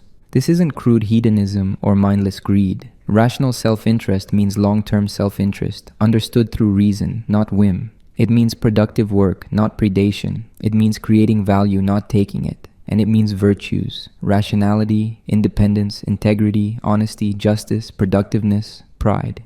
These are the virtues because they're required for living successfully as a human being. Love, friendship, charity, these can all be rational self-interest if pursued for the right reasons. You love someone because they embody values you cherish, because their existence enriches your life. You help someone because you value them, or because helping makes you feel good. But the moment you treat these as duties, as obligations to sacrifice for others, you've corrupted them. Rand summarized her ethics. Man, every man, is an end in himself, not a means to the ends of others. The moral is the practical. The good is achieved through reason. Happiness is the goal of morality. Selfishness is a virtue, sacrifice is vice, and the only moral social system is laissez-faire capitalism. Notice how completely opposed these moralities are. Marx's ethics is communitarian. Rand's ethics is individualist. Marx elevates need. Rand elevates achievement. Marx sees morality in giving. Rand sees morality in creating. Marx's hero sacrifices for the community. Rand's hero refuses to sacrifice and creates for himself. The practical implications are enormous. Under Marx's morality, a talented doctor should treat the poor for free because they need it and he can provide it. Under Rand's morality, the doctor should charge what his services are worth and feel no obligation to those who can't pay. One morality says the doctor owes service because of his ability. The other says he owes nothing he hasn't contracted to provide. Which is right? Let's examine the consequences. Marx's morality, implemented in communist countries, created societies where everyone was supposed to work for the collective good. Did they? Some did, from genuine conviction. Many didn't, because humans seem to need personal incentives, not just social duty. Production was inefficient, quality was poor, the system failed economically. Rand's morality, implemented by her most devoted followers, sometimes created harsh indifference to suffering. If you're poor, that's your problem. If you're sick and can't pay, too bad. If you're born with disabilities that prevent productivity, you have no moral claim on anyone. This seems to violate basic human decency, the intuition that we owe each other something beyond non-interference. Here's the interesting thing. Most people live by a morality somewhere between Marx and Rand. They pursue their own interests but also feel obligations to family, friends, community. They think achievement should be rewarded but also that society should help the desperate. They value both individual accomplishment and social solidarity. They're inconsistent by both Marx's and Rand's standards, but they're how actual humans seem to be. Maybe this is because both Marx and Rand are partially right. Marx is right that we're social beings with genuine connections to others, that human flourishing has an irreducibly social component, that pure self-interest ignores something important about who we are. Rand is right that we're individuals with our own lives to live, that sacrifice can become exploitation, that achievement deserves reward. Consider parenthood. Parents sacrifice enormously for children. By Rand's strict ethics, this is questionable unless the parent values the child as an investment in their own happiness. But most people think parental sacrifice is noble, that caring for dependent children is simply what parents should do. Marx's ethics captures this better. But now consider the talented individual forced to work extra hours without compensation because others need the fruits of his labor. Most people think that's unjust, that he's entitled to the rewards of his ability. Rand's ethics captures this better. What if morality actually requires both personal integrity and social responsibility? What if we need ethics that recognizes individual worth and collective obligation? What if the from each according to ability to each according to need principle works within families and communities of shared fate, but rational self-interest governs interactions with strangers and market exchange? Marx would reject this as inconsistent, as leaving capitalist morality intact. Rand would reject it as smuggling in altruism, as betraying individual rights. Both demand complete systems, total consistency. But maybe human morality is actually complex, context-dependent, irreducibly plural. Maybe we need different principles for different relationships and domains. The tragedy is that by making morality all or nothing, both Marx and Rand make it harder to think clearly about actual moral questions. Every issue becomes a battle between total sacrifice and total self-interest, between communism and capitalism, between collective duty and individual right. But most moral questions aren't that clean. They require balancing competing goods, managing tensions between individual and collective flourishing. Still, engaging with Marx and Rand forces us to think through the foundations. What do we owe each other? What claims can others make on us? What claims can we make on ourselves? Neither gives us final answers, but both prevent us from accepting conventional morality uncritically. And maybe that restless questioning, that refusal to rest comfortable in compromises we haven't thought through, is the enduring gift of absolute positions, even if we can't ultimately embrace them whole. Few symbols crystallize the Marx-Rand opposition more than their views of the businessman, the entrepreneur, the capitalist. For Marx, he's the exploiter, extracting surplus value from workers' labor. For Rand, he's the hero, the creative force that makes civilization possible. Same person, viewed through opposite moral lenses, appearing as villain or protagonist depending on which story you're inside. Marx looked at the 19th century industrialist and saw someone who owned factories not because he built them with his own hands, but because he commanded capital. That capital came from previous exploitation or primitive accumulation. The businessman uses this accumulated power to hire workers at wages lower than the value they produce. The difference is his profit, his unearned increment. The businessman contributes nothing essential, Marx argued. He doesn't work in production. He doesn't create the product with his own labor. He organizes, sure, but that's a function that could be performed collectively. His real role is to own, to possess the means of production as private property, and to extract surplus value by virtue of that ownership. Remove him, and production continues, probably more efficiently. He's a parasite, not a producer. This doesn't mean individual businessmen are personally evil. They're playing roles assigned by the system. A kind capitalist is still a capitalist, still extracting surplus value, still exploiting workers. The nice boss who gives Christmas bonuses is still paying workers less than the value they create. The exploitation is structural, not a matter of individual character. The businessman's ideology portrays him as the source of all value, the risk taker, the innovator, the one who deserves wealth because he created it. But this is mystification. The wealth came from workers' labor. The innovation built on collective knowledge. The risk was taken with capital extracted from previous workers. The businessman has convinced everyone, including himself, that he's essential when he's actually redundant. In a socialist economy, Marx envisioned managers would still coordinate production, but they'd be elected by workers or appointed by planning committees. They wouldn't own the enterprise. They wouldn't extract profit. They'd be specialized workers doing organizational labor, paid for that labor. The function would remain, but the exploitation would end. The businessman opposes this tooth and nail, not because it's inefficient, but because it threatens his power and privilege.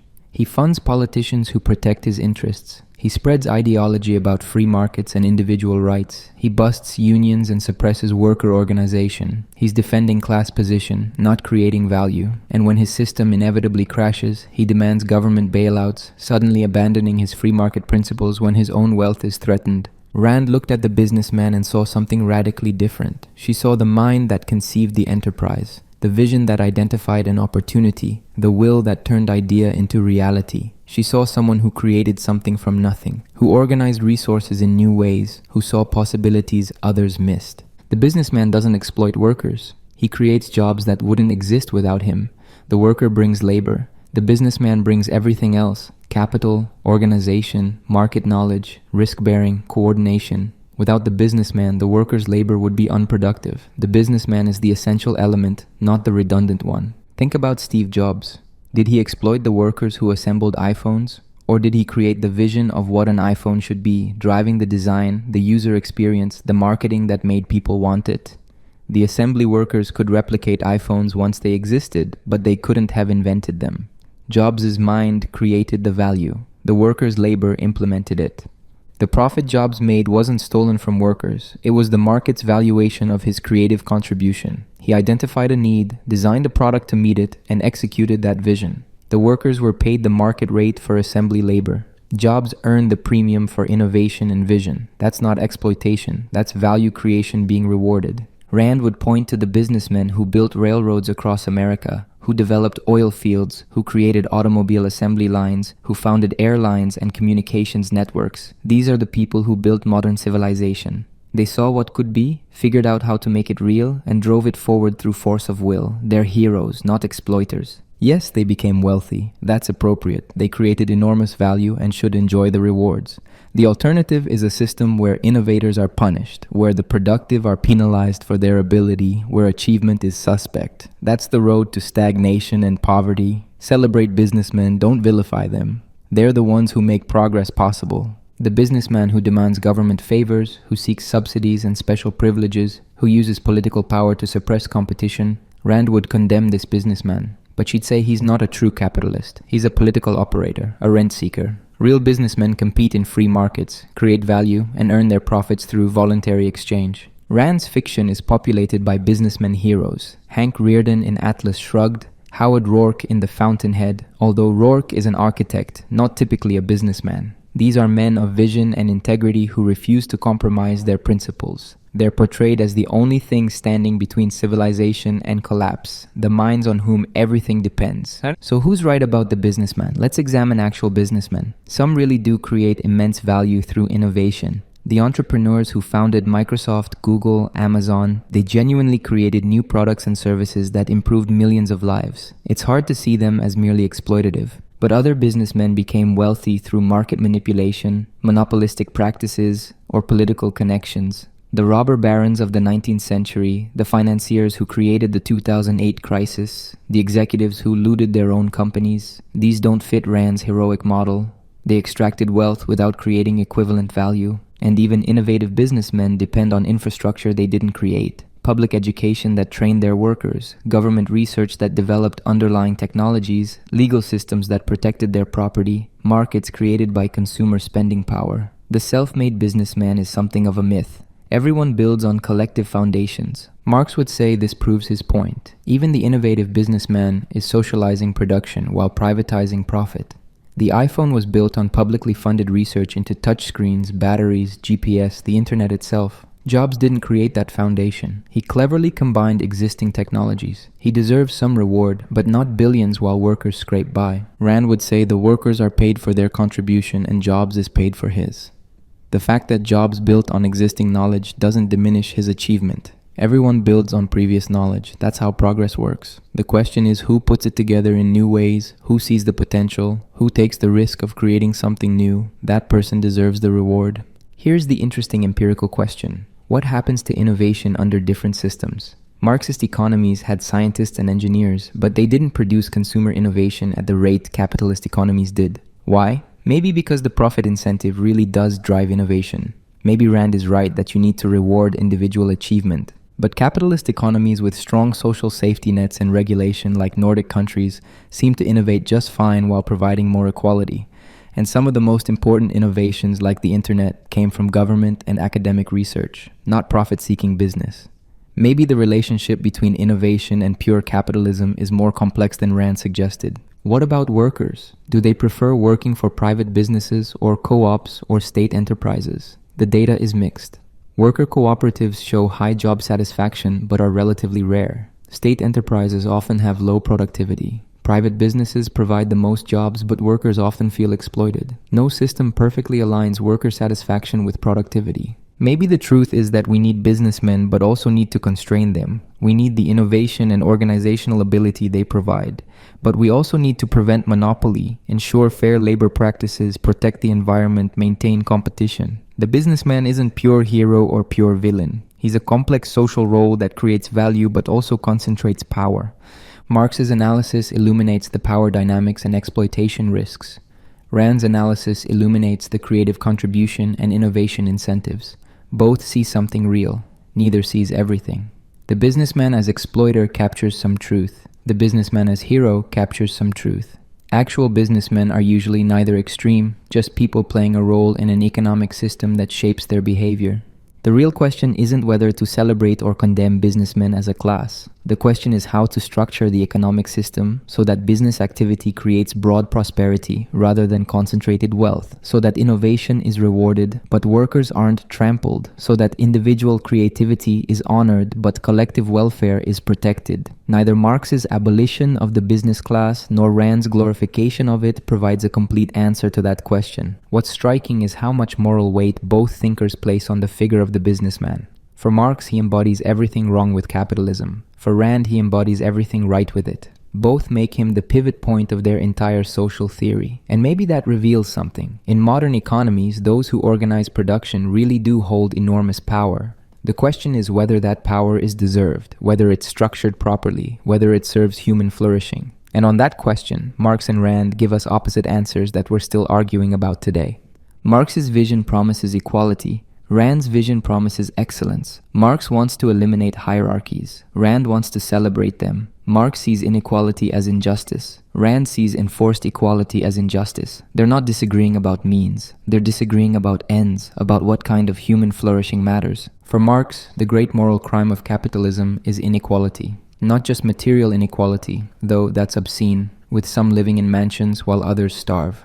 The deeper inequality is in power, in freedom, in human development. The capitalist has time to read, to travel, to pursue his interests. The worker comes home exhausted and can barely manage dinner before collapsing. The capitalist's children get the best education. The worker's children, if they're lucky, get basic literacy before they're sent to work. This isn't natural. It's not a reflection of different talents or efforts. It's structural. The system creates and maintains inequality through property relations. The capitalist's privileges come from owning means of production, which came from previous exploitation. The worker's disadvantages come from being separated from means of production, forced to sell labor to survive. Equality for Marx doesn't mean everyone gets identical outcomes regardless of contribution. It means everyone has genuine equal opportunity to develop their capacities. Everyone's needs are met, and the vast disparities of wealth and power are eliminated, from each according to ability to each according to need. People will still have different abilities, but those differences won't translate into hierarchies of power and privilege. Think about what that means in practice. The brilliant scientist and the street sweeper would both contribute what they can and both have their needs met. Both would have time for self-development. Both would participate in social decision-making. The scientist isn't more valuable as a person. His greater talents give him greater capacity to contribute, but they don't give him moral superiority or right to dominate.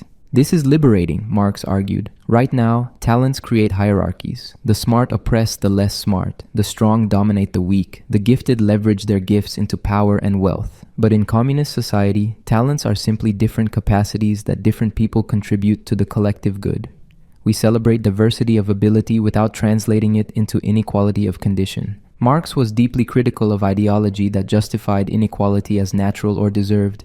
The rich aren't rich because they're more talented or harder working. Many worked no harder than the poor, some worked less. They're rich because they own capital. The poor aren't poor because they're lazy or stupid. Many work grueling hours at difficult jobs. They're poor because they own nothing but their labor. Equality matters because human beings have equal moral worth. Every person deserves to flourish, to develop their potential, to live with dignity. A system that gives some people everything while others starve is morally monstrous, regardless of how it tries to justify itself. The goal should be a society where everyone can live well, not a society where a few can live fantastically while the many scrape by. Rand heard the word equality and recoiled. For her, equality is a vicious assault on human nature and achievement. People are not equal. They never have been. They never will be. Some are smarter, more creative, harder working, more ambitious. These differences are real and important. They shouldn't be suppressed or denied.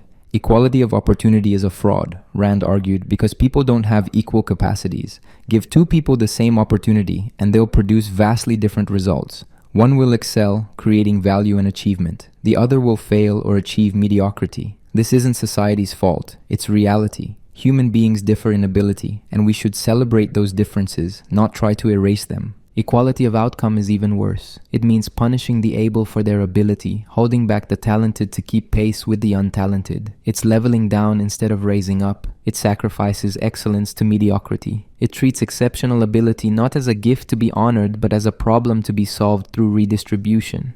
Rand's vision celebrates hierarchy based on merit. The most rational, productive, creative people should have the most wealth and influence. Not because they're better people, but because they create the most value. They've earned their superior position through superior achievement. This isn't injustice. This is justice, giving people what they deserve based on what they produce. Think about Rand's heroes. John Galt in Atlas Shrugged is superior to almost everyone. He's more intelligent, more creative, more principled. He's not equal to the mediocrities who surround him. He's exceptional, and he should be treated as exceptional. When society tries to force him to sacrifice his talents for others, he withdraws, and society collapses because it depended on his excellence. The message is clear. We need inequality. We need the exceptional to excel, to achieve, to create. If you force equality, you destroy the motor of progress. You remove incentive for achievement. You make mediocrity the ceiling rather than the floor. Everyone is brought down to the lowest common denominator. Rand argued that the cult of equality is driven by envy. Those who can't achieve excellence want to prevent others from achieving it. They dress up their resentment in moral language about fairness and solidarity, but really they want to punish achievement because it makes them feel inadequate. Equality is the morality of the second-hander, the one who can't create but wants to control those who can. The businessman who builds an empire deserves his wealth and power. The artist who creates beauty deserves acclaim. The scientist who makes discoveries deserves honor. They're not equal to those who contribute less. They're better, in the specific sense that they create more value. And a moral society recognizes this, rewards it, celebrates it.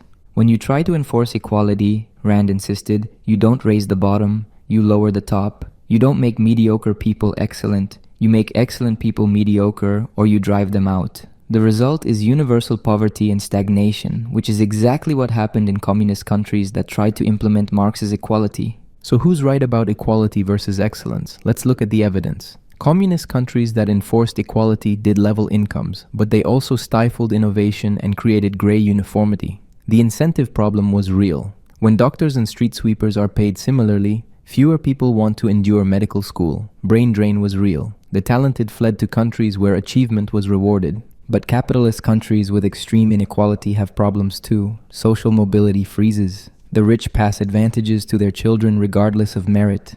Talented poor kids can't develop their abilities because they lack resources. Inequality becomes entrenched across generations, and extreme inequality creates social problems, crime, instability, erosion of solidarity. Even from a purely practical standpoint, too much inequality seems counterproductive.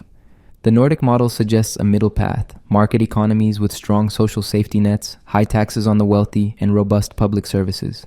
These countries have both innovation and equality. They reward achievement but also ensure everyone has a decent life. They're neither Marxist nor Randian, but they seem to work better than either extreme. But there's a deeper question. What kind of excellence matters? Rand valorizes productive achievement, invention, entrepreneurship, artistic creation. But what about moral excellence, compassion, wisdom, civic virtue? Some of the most admirable people are teachers, nurses, social workers, people who don't make much money but contribute immensely to human flourishing. Does Rand's hierarchy honor them? Marx's equality principle recognizes that all contributions matter, that all humans deserve dignity regardless of talent. There's something appealing about that, but it does seem to ignore that some contributions create more value, require more skill, deserve more recognition.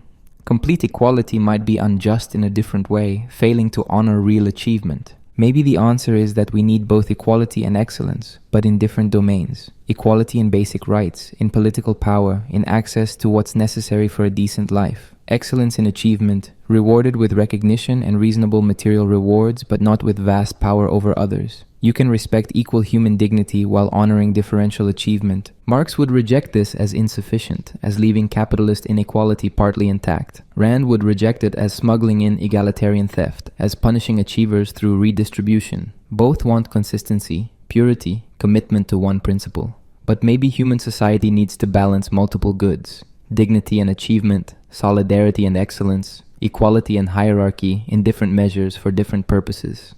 What's interesting is that both Marx and Rand claim to be championing human flourishing, but they define it oppositely. For Marx, flourishing means everyone developing their capacities in community, without hierarchies of power crushing some for others' benefit. For Rand, flourishing means exceptional individuals achieving their potential without being dragged down by demands to sacrifice for others. Both visions are about liberation, but liberation from different constraints toward different ideals. The practical question is, which kind of society actually lets more people flourish more fully? Communist societies achieved equality by making almost everyone poor. Randian capitalist societies achieve innovation but leave many in poverty and desperation. Mixed economies achieve moderate success on both fronts, which neither Marx nor Rand would find satisfying, but which might be the best humans can actually do given the constraints we face. Art is where the personal becomes public, where individual vision meets collective culture. And here too, Marx and Rand had radically opposed views. For Marx, art should serve the people, express social reality, advance revolutionary consciousness. For Rand, art should express the artist's individual vision, celebrate human potential, never subordinate itself to social duty. Same creative act, opposite purposes. Marx didn't write extensively about aesthetics, but his followers developed detailed theories of socialist realism.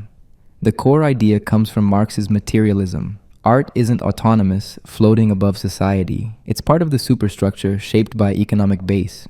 Artists think they're creating from pure inspiration, but really they're expressing class perspectives, historical forces, material conditions.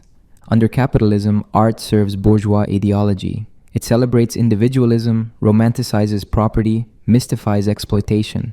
Even when artists think they're rebels, they're usually working within capitalist forms. The avant-garde painter in his studio, creating for wealthy collectors, imagines he's free.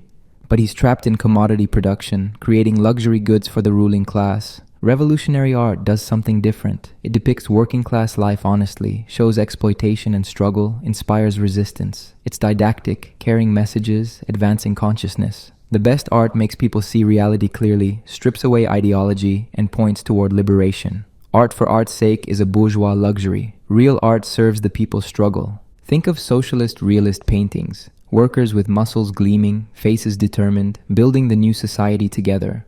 Or novels about heroic strikes, class solidarity, revolutionary awakening. This isn't subtle, it's not meant to be, it's propaganda, and Marx wouldn't shy from that word. The point is to change consciousness, which helps change material conditions, which makes revolution possible. Artists under capitalism who ignore social responsibility are complicit in exploitation.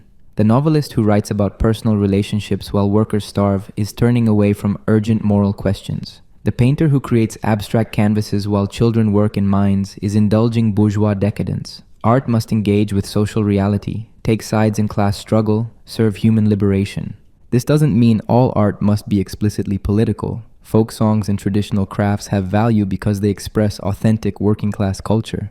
But modern art that's purely individual, that ignores social context, that claims to transcend politics, this is false consciousness. Everything is political.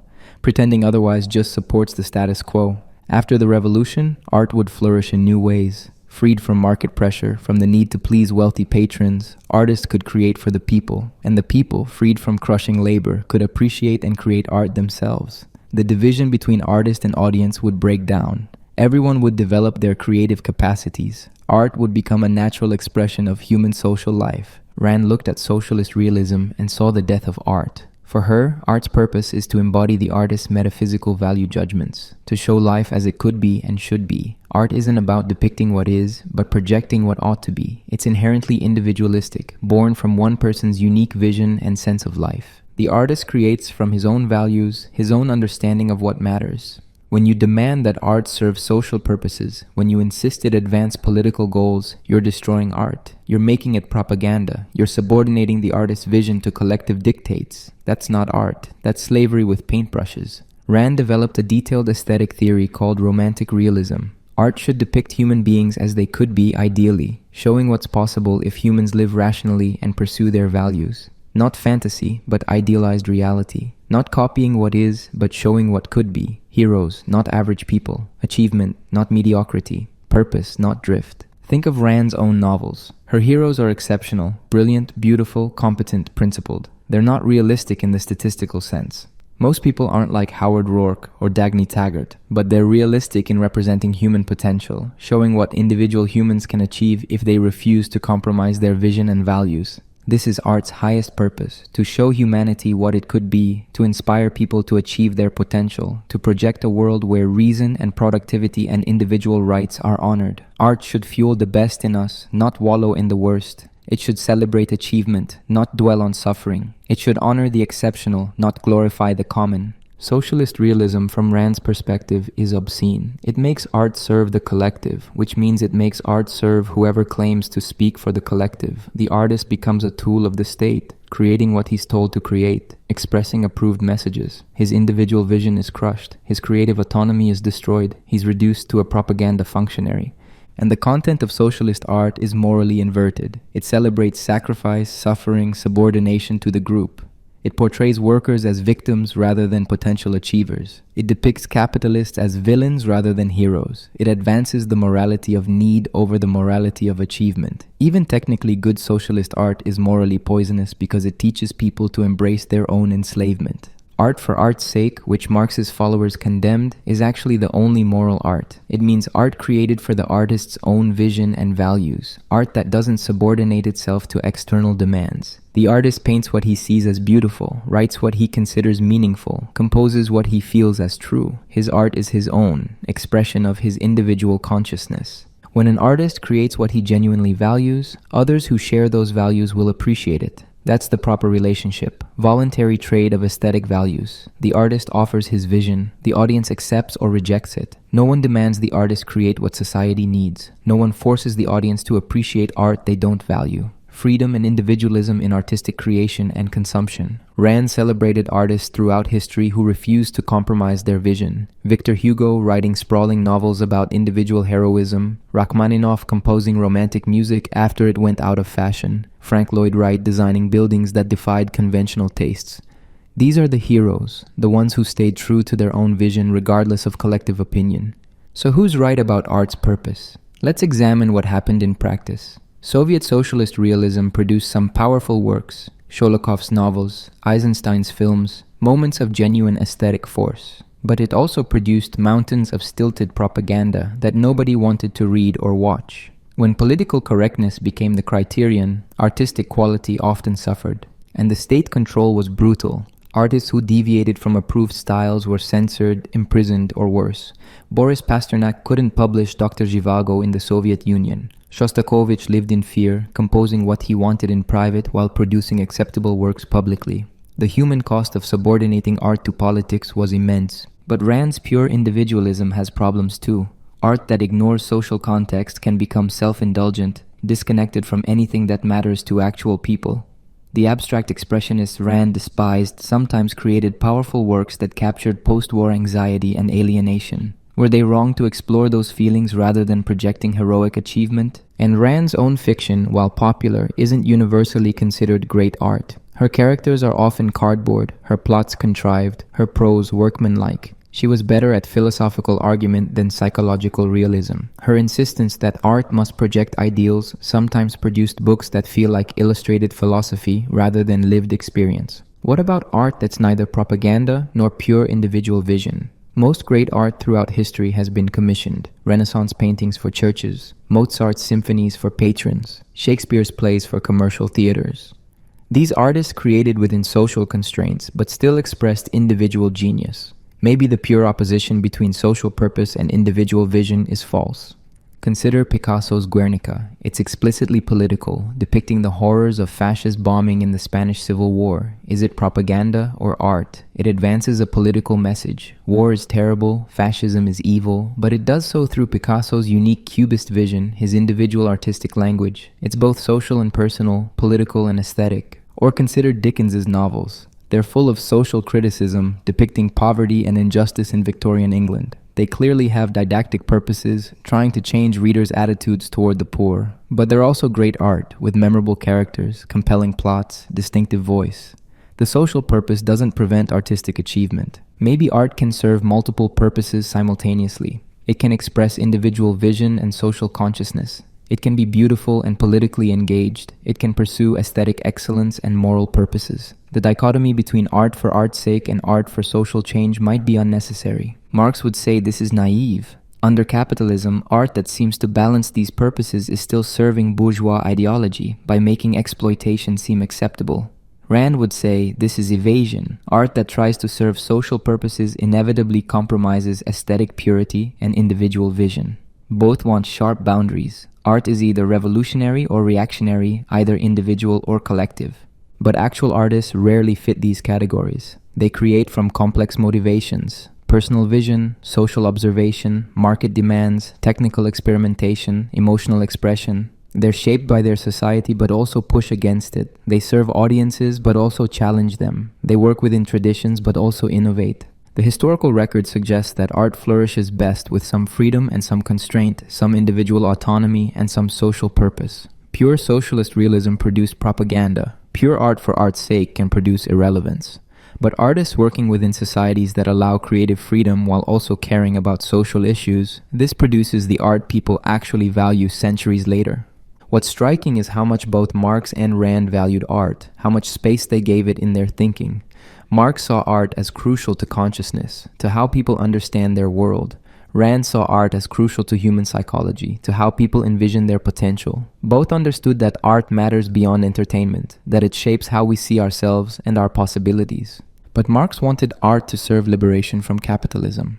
Rand wanted art to serve liberation from collectivism. Same goal, liberation. Opposite definitions of what we're being liberated from. And in their views on art, as in everything else, they gave us opposed visions that we're still navigating between, still trying to balance, still arguing about. Most artists today would reject both pure positions, but the tension between them, between individual vision and social responsibility, remains very much alive. Marx and Rand agreed on almost nothing, but they agreed on this. Religion is false and harmful. Marx called it the opium of the masses. Rand called it the advocacy of death. Both were militant atheists who saw religion as an enemy of human flourishing. But even in their shared rejection of religion, they were rejecting it for opposite reasons and replacing it with opposite alternatives. For Marx, religion is a symptom of deeper problems. People turn to religion because their material lives are miserable. They're exploited, oppressed, suffering. Religion offers them illusory happiness, a promise that their suffering matters, that they'll be rewarded in heaven, that there's meaning in their pain. It's the sigh of the oppressed creature, the heart of a heartless world, the soul of soulless conditions. But this consolation prevents real change. If workers believe their suffering is part of God's plan, if they think earthly injustice will be corrected in heaven, they won't revolt against the system causing their suffering. Religion makes exploitation bearable, which is why ruling classes always support it. The feudal lords needed priests telling peasants to accept their station. Capitalists need religion telling workers that the meek shall inherit the earth. Religion is ideology in its purest form. It takes real material conditions, poverty and exploitation, and mystifies them. It explains suffering not through class analysis, but through divine will or original sin or karma. It directs people's attention away from the earthly causes of their misery towards supernatural explanations that can't be changed. It's a magnificent control mechanism. Think about how perfectly religion serves capitalism. It preaches that wealth doesn't matter, that spiritual riches are what counts. This keeps workers from demanding material improvement. It preaches patience and submission, that we should render unto Caesar, that the poor are blessed. This prevents revolutionary action. It promises justice in the afterlife, removing pressure for justice now. Christianity especially, Marx argued, is perfectly designed to support oppression, turn the other cheek, love your enemies, the last shall be first but only in heaven. It takes every human impulse toward resistance and redirects it toward passive acceptance. It glorifies suffering, making a virtue of victimhood. It's no accident that Christianity became the Roman Empire's official religion. It was perfect for keeping slaves obedient. The solution isn't to argue against religion philosophically. That's what the young Hegelians did, and it achieved nothing. You don't eliminate religion through critique. You eliminate it by changing material conditions. Make people's lives good enough that they don't need supernatural consolation. End exploitation, create abundance, give workers control over their lives, and religion will fade away naturally. Communist society won't need religion. When everyone's material needs are met, when work is fulfilling, when community is genuine, the impulse towards supernatural belief will disappear. Religion exists because capitalism is hell for most people. End capitalism and you end the conditions that create religious consciousness. The criticism of religion is complete when it becomes unnecessary. Rand looked at religion and saw something different but equally pernicious. For her, religion wasn't primarily a tool of oppression. It was an assault on human reason and this worldly happiness. Religion teaches that faith is superior to reason, that revelation trumps logic, that you should believe without evidence. This is epistemological poison. Religion tells people that existence is unimportable, that only the supernatural realm matters. It treats life on earth as a corruption, a temptation, something to transcend. It glorifies self-denial and self-sacrifice. It preaches that happiness is sinful, that pride is the worst vice, that you should serve God rather than yourself. This is metaphysical and moral poison.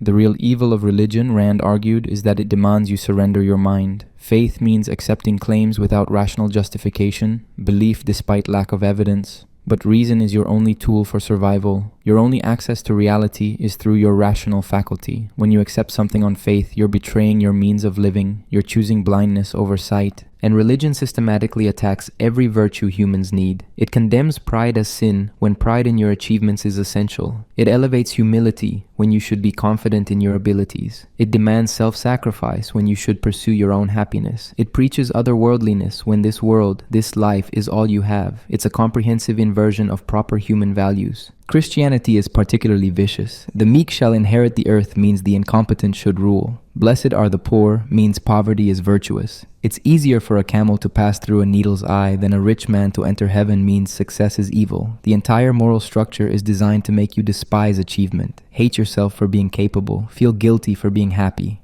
Rand didn't just reject God's existence. She rejected the entire framework of religion, faith, supernatural realms, life after death, divine command.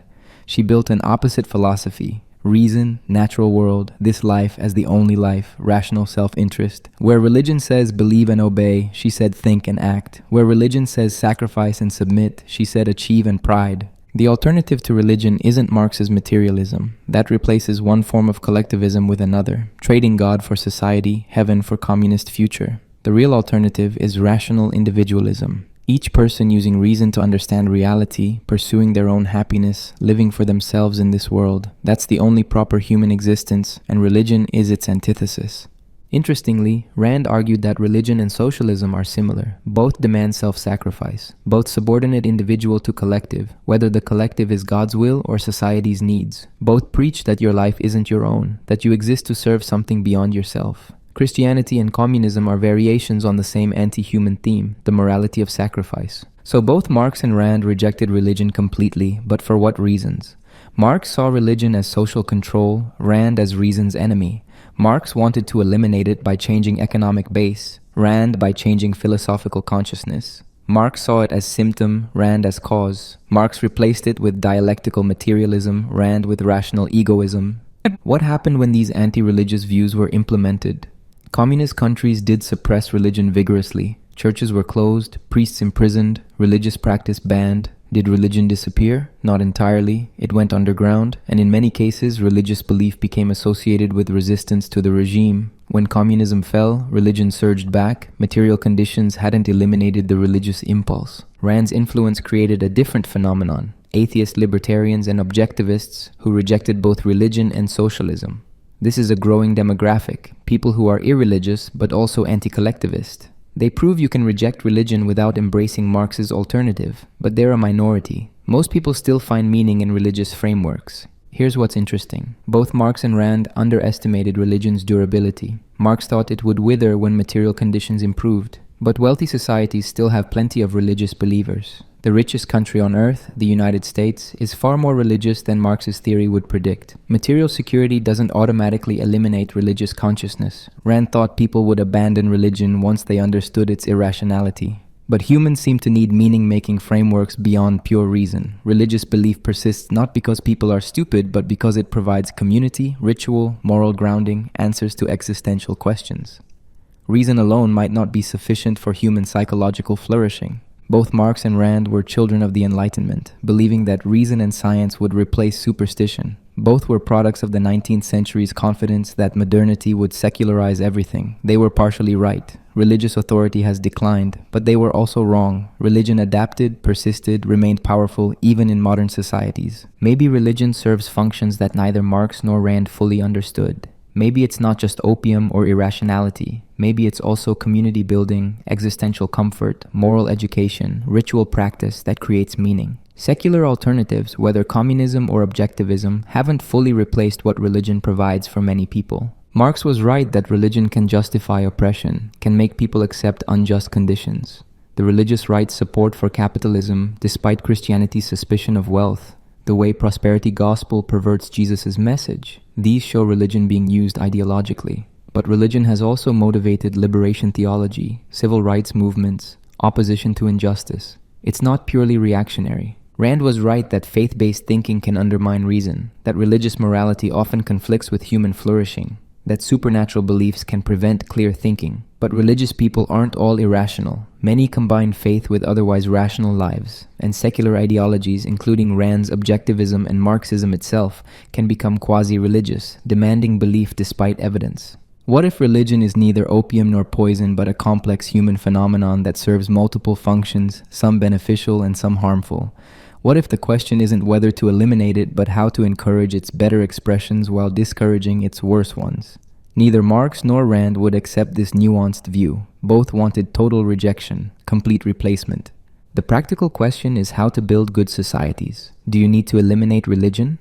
Communist attempts suggest no, you can't successfully do that by force, and trying creates its own problems. Does religion prevent good societies? The Nordic countries are secular but not actively anti-religious, and they function well. Religious America has both problems and successes. No simple pattern emerges. What's clear is that both Marx and Rand were wrong that their secular alternatives would obviously triumph. Marxism didn't create the new socialist man free from religious consciousness. Objectivism didn't convert the masses to rational egoism. Most people continue muddling through with some combination of religious belief, secular values, inconsistent philosophies, practical compromises, and maybe that's actually how humans are, rather than how either visionary wanted us to be. The agreement between Marx and Rand against religion is striking, but the disagreement about what to replace it with reveals their fundamental opposition. Marx wanted collective material progress. Rand wanted individual rational achievement. Both thought religion prevented their vision. Both were certain that once people saw clearly, religion would disappear. Both were wrong about that, which perhaps suggests that human nature and human needs are more complex than either philosophical system could accommodate. When Marx and Rand turned their attention to love and relationships, they found yet another battleground.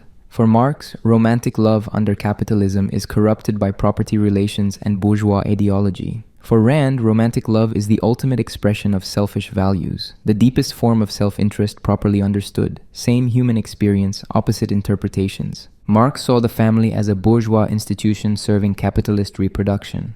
Marriage under capitalism is primarily about property transmission. Men marry to produce legitimate heirs who will inherit their capital. Women are reduced to property themselves, traded between families, valued for their reproductive capacity and ability to manage households. Love might exist, but it's constrained by economic necessity. The working class family is different, but also shaped by capitalism. Workers marry for companionship and children, but the relationship is stressed by poverty, by long working hours, by the impossibility of genuine leisure together. The man comes home exhausted. The woman manages the household on minimal resources. Both are ground down by the system. Love has little room to flourish when you're fighting for survival. And bourgeois ideology romanticizes this. Marriage is portrayed as sacred, family as natural, romantic love as transcendent. But really, these are historical constructs serving class interests. The nuclear family privatizes the reproduction of labor power, marriage disciplines sexuality, romantic ideology makes people accept oppressive relationships by convincing them that suffering for love is noble. Think about how capitalism commodifies even intimacy.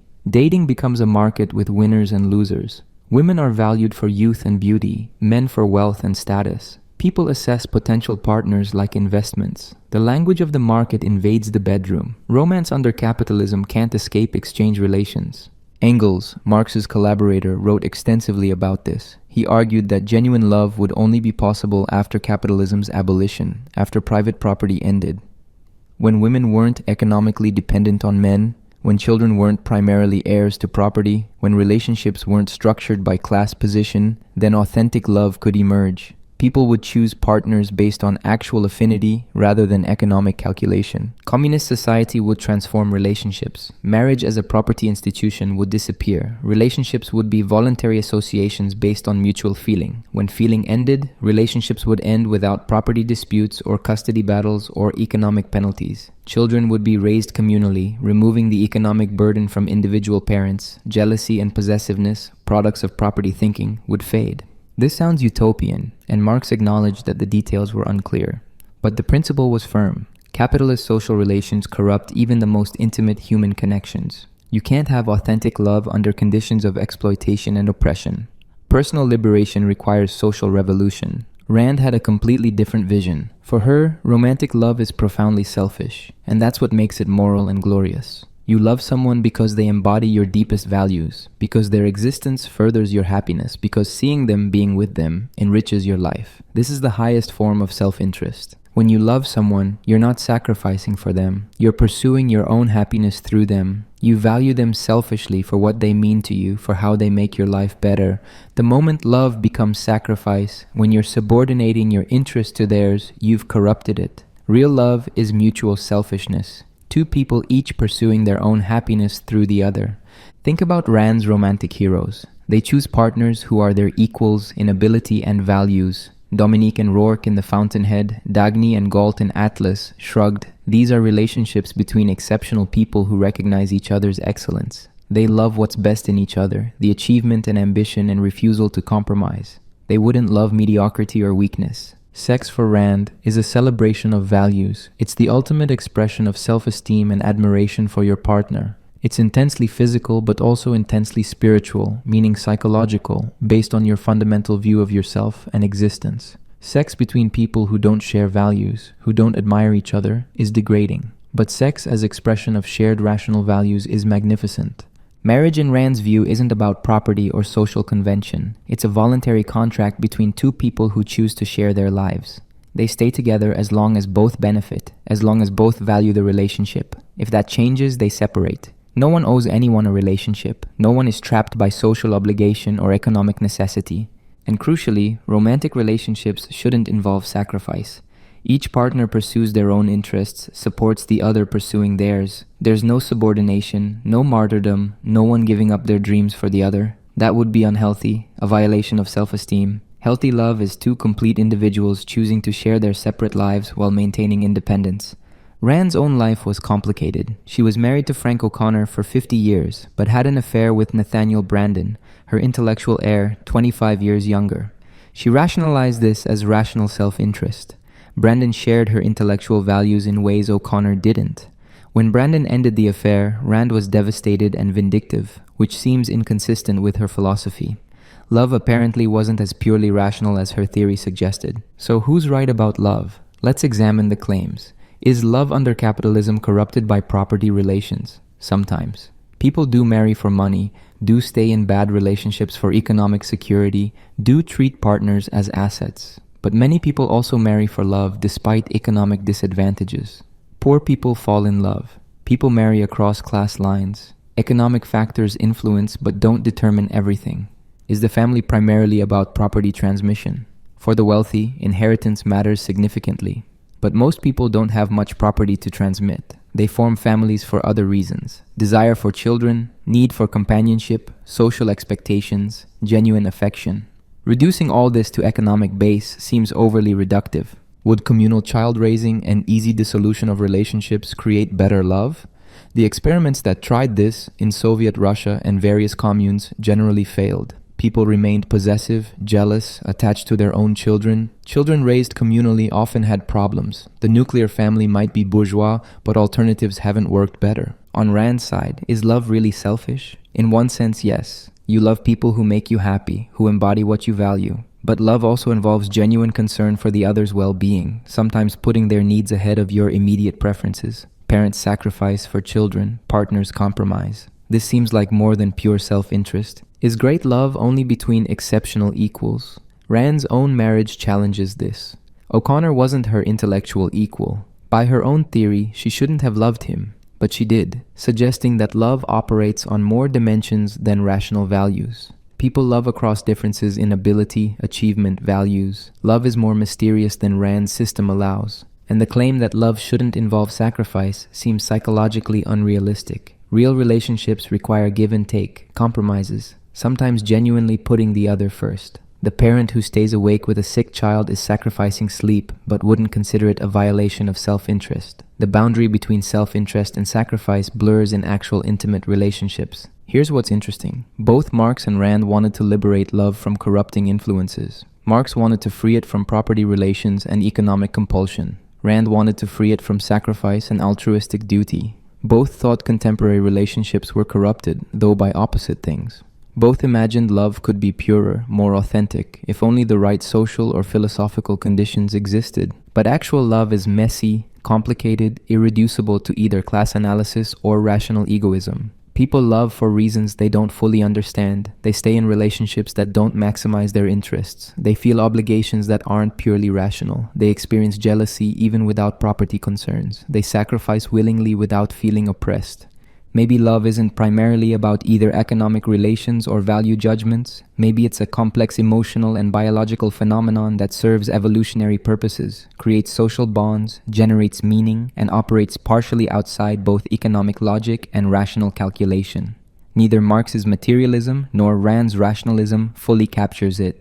The modern world has tested both visions. We have more economic independence between partners than ever, especially for women. Marriage is less about property for most people. Does this create the authentic love Marx envisioned? Not clearly. People still struggle with relationships, still hurt each other, still face the same emotional challenges. We also have more acceptance of relationships based on individual choice rather than social duty. People can leave bad marriages more easily. Sex is less constrained by morality. Does this create the rational, self-interested love Rand celebrated? Sometimes, but also sometimes creates shallow connections, commitment problems, confusion about what relationships are for. The truth seems to be that love operates in a space neither purely economic nor purely individual. It's influenced by material conditions, but not determined by them. It involves self-interest, but also genuine other concern.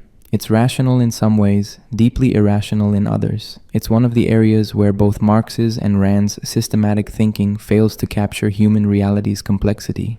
But engaging with their opposed visions still helps. Marx makes us see how economic pressures shape even intimate relationships, how hard it is to love freely when you're economically desperate, how property and class influence partner choice. Rand makes us see that healthy love does involve mutual valuing, that martyrdom corrupts relationships, that respect for each partner's autonomy matters. Maybe we need insights from both while committing fully to neither. Maybe we need to address economic pressures that constrain relationship choices, while also respecting individual autonomy and genuine caring that goes beyond pure self-interest. Maybe love, like so much else, requires balancing tensions that neither pure collectivism nor pure individualism can resolve alone. And maybe that's frustrating if you want a complete system, but it's simply how this particular aspect of human life actually works. Marx's 11th thesis on Feuerbach is famous.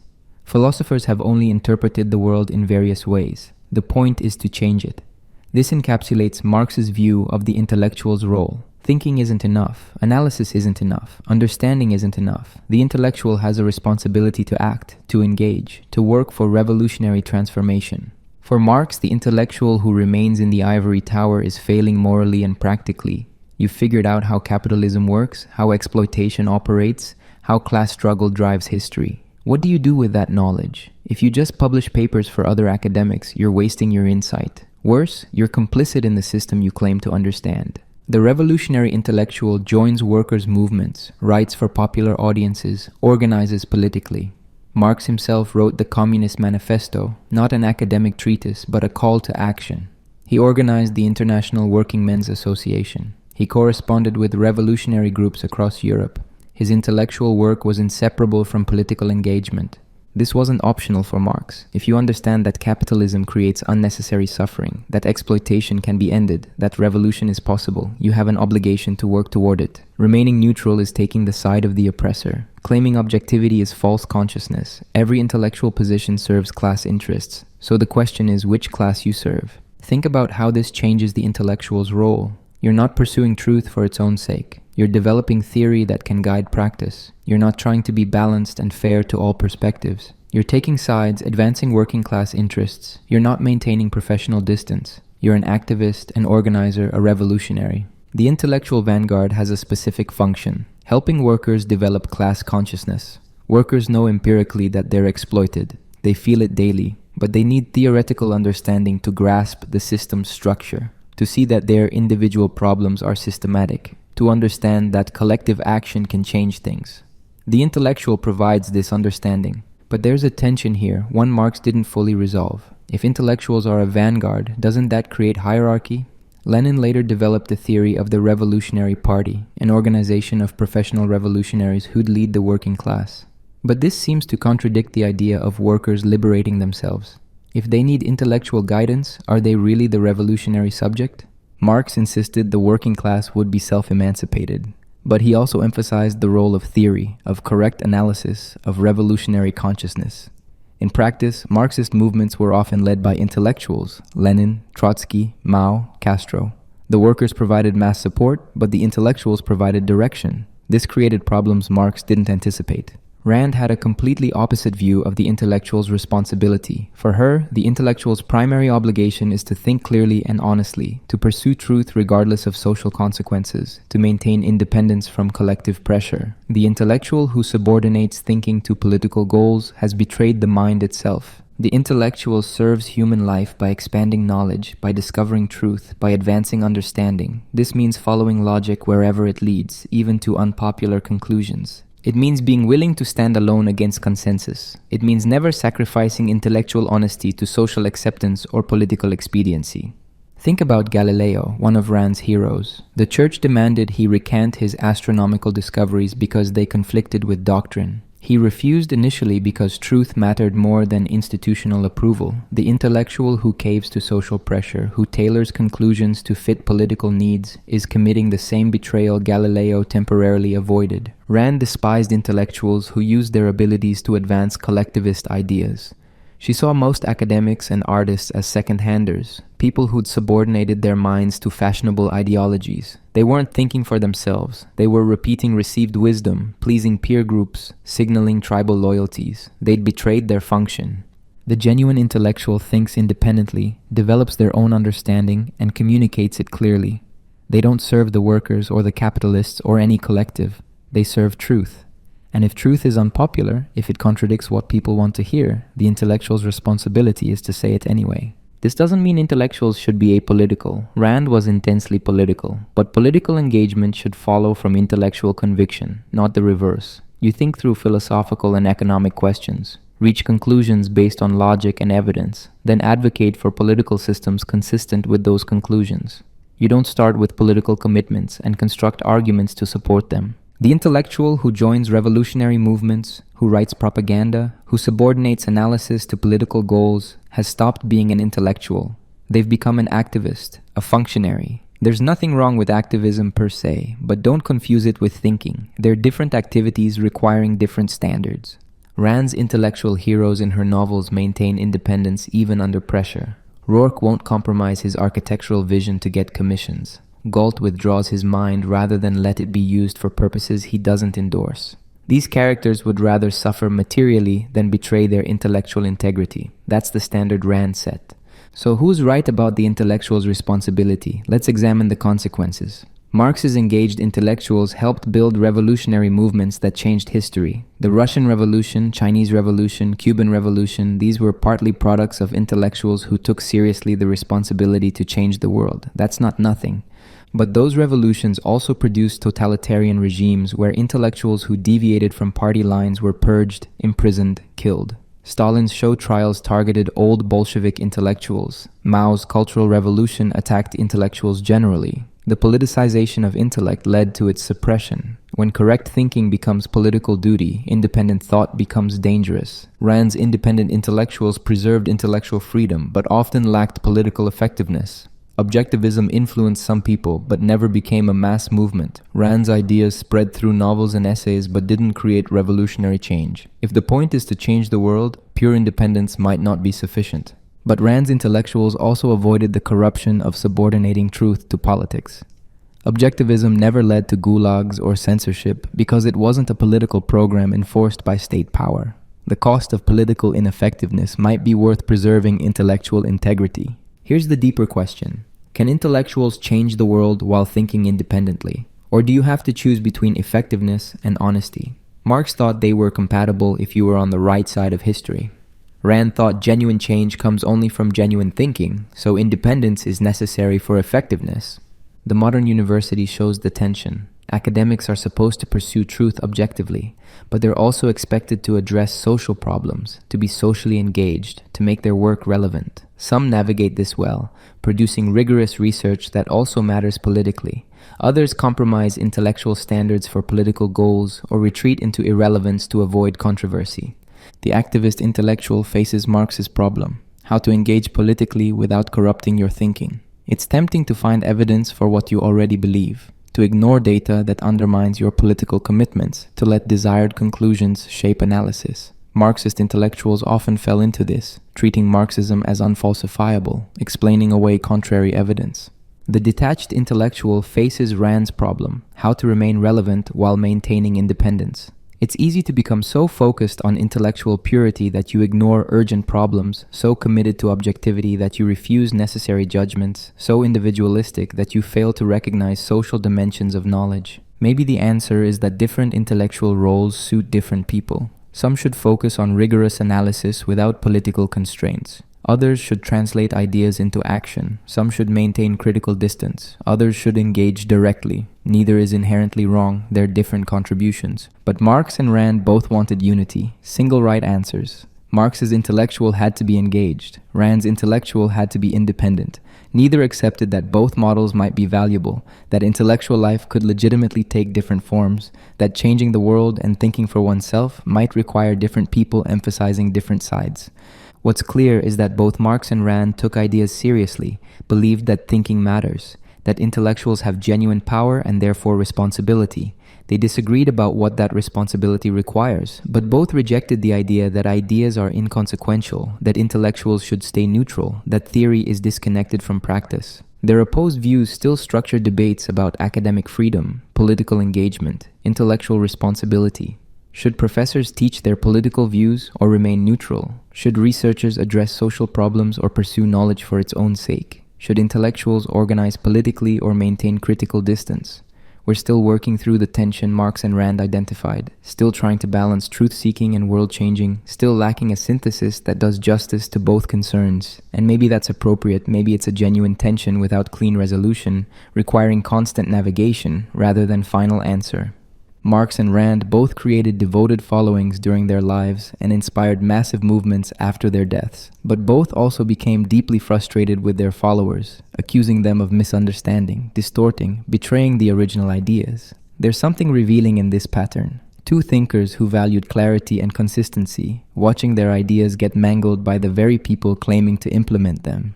Marx witnessed early Marxist movements during his lifetime and was often dismayed. The Social Democratic Party in Germany claimed to follow his ideas, but made compromises Marx considered betrayals.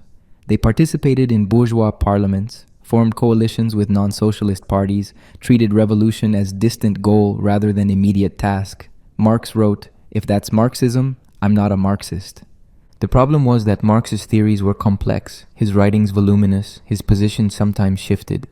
Different followers emphasized different aspects. Some focused on economic determinism, arguing revolution would come automatically when conditions ripened. Others focused on revolutionary action, emphasizing human agency and conscious struggle. Both claimed Marx's authority. After Marx's death, the split deepened. Edward Bernstein and the reformists argued that capitalism was adapting, workers' conditions were improving, that socialism could be achieved through gradual democratic reforms. This revisionism horrified orthodox Marxists like Karl Kautsky, who insisted revolution was necessary. Both sides quoted Marx selectively. Then came Lenin, who transformed Marxism into Leninism. He added the theory of the Revolutionary Vanguard Party, professional revolutionaries leading workers who couldn't develop revolutionary consciousness spontaneously. He argued that imperialism was capitalism's highest stage, changing Marx's analysis. He seized power in Russia, a backwards agricultural country, though Marx thought revolution would come first in advanced capitalist countries. Stalin took it further, creating Marxism-Leninism as state ideology in the Soviet Union. This Marxism justified forced collectivization, rapid industrialization, purges of suspected enemies, a totalitarian state that never withered. Stalin claimed Marx's authority for policies Marx probably would have found horrifying. The revolution Marx envisioned became the opposite of emancipation. Mao adapted Marxism to Chinese conditions, emphasizing peasants instead of urban workers, continuous cultural revolution, self-reliance instead of international solidarity.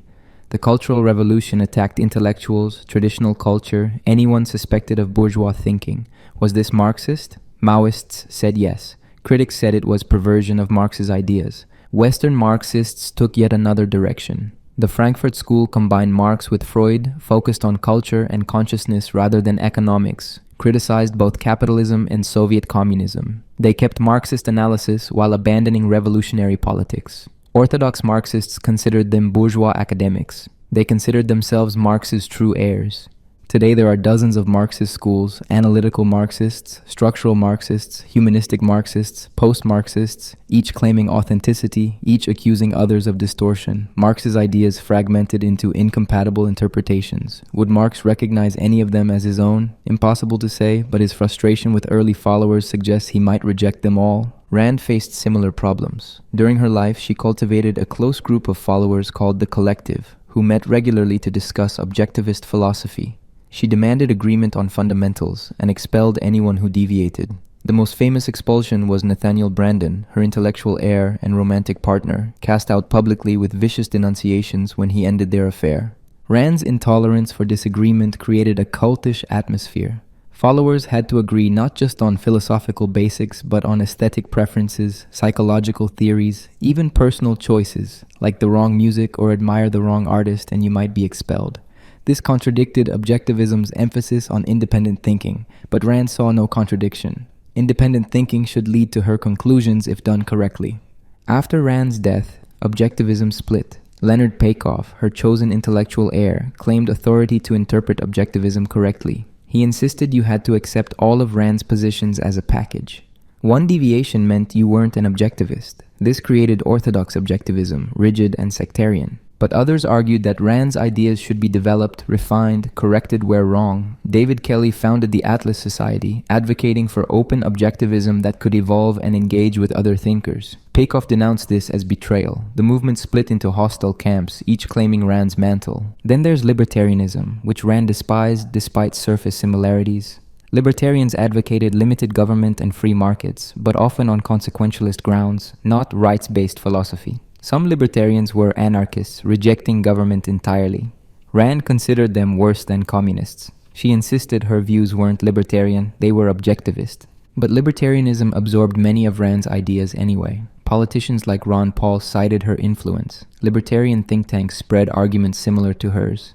The Tea Party movement included Rand fans. She became associated with right-wing politics despite her atheism and social liberalism. Would she recognize this as her philosophy? Almost certainly not. Rand's novels inspired many people who never studied objectivist philosophy seriously. They took from her books celebration of achievement, suspicion of government, defense of capitalism, but ignored her atheism, her abortion rights support, her hostility to conservatism. They made her a right-wing icon when her actual views were more complex. Academic philosophers largely ignored or dismissed Rand. She wasn't considered a serious thinker in universities. This created a split between popular influence and academic respect. Millions read her novels. Few philosophy departments taught her.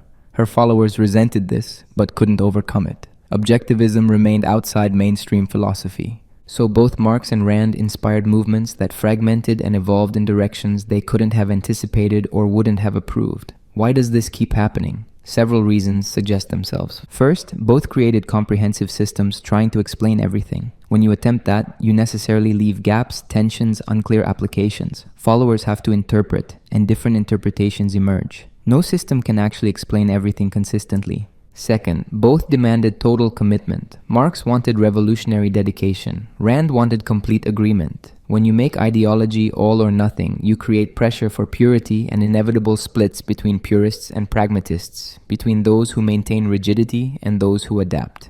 Third, both wrote enormous amounts over decades, sometimes changing positions, sometimes being unclear, always being complex. This gives followers ammunition for different interpretations. Quote mining can support contradictory positions. Neither left a simple catechism, but detailed philosophies requiring interpretation. Fourth, both their ideas met reality, which never perfectly matches theory. When you try implementing abstract principles in concrete situations, compromises become necessary. But do compromises betray principles or apply them wisely? Followers disagree, creating factions. Fifth, both movements attracted different personality types with different interests. Some wanted intellectual clarity, others wanted political action, others wanted community, others wanted status. These different motivations led to different emphases and eventually different versions of the same ideology. What's fascinating is that both Marx and Rand anticipated this problem but couldn't solve it. Marx knew his ideas would be distorted, that people would claim his authority falsely. He tried to be clear, but clarity wasn't enough. Rand was even more extreme, trying to control interpretation through personal authority, but that just created resentment and eventual fracture. Maybe the lesson is that comprehensive philosophical systems can't control their reception. Once ideas enter the world, they take on lives of their own. Followers make them mean what they need them to mean. Political movements adapt them to circumstances the founders never imagined. Both honor and distortion are inevitable. This should make us suspicious of anyone claiming to represent the authentic Marx or the true Rand. Both figures are filtered through interpretive traditions now. We can't access the pure original. We can only engage with contested legacies, choosing which interpretations seem most faithful or most useful. It should also make us humble about comprehensive systems generally. If even Marx and Rand, brilliant and prolific and determined to be clear, couldn't prevent their ideas from fragmenting into incompatible versions, maybe the project of creating a total explanatory framework is doomed. Maybe all we can do is offer partial insights, knowing they'll be misunderstood and transformed. But there's something else here too. The fact that both Marx and Rand inspired passionate followings despite the distortions suggests they touched something real. People found in their ideas resources for understanding their lives, fighting injustice, pursuing meaning. The movements might have betrayed the founders, but they also testified to the power of the original visions.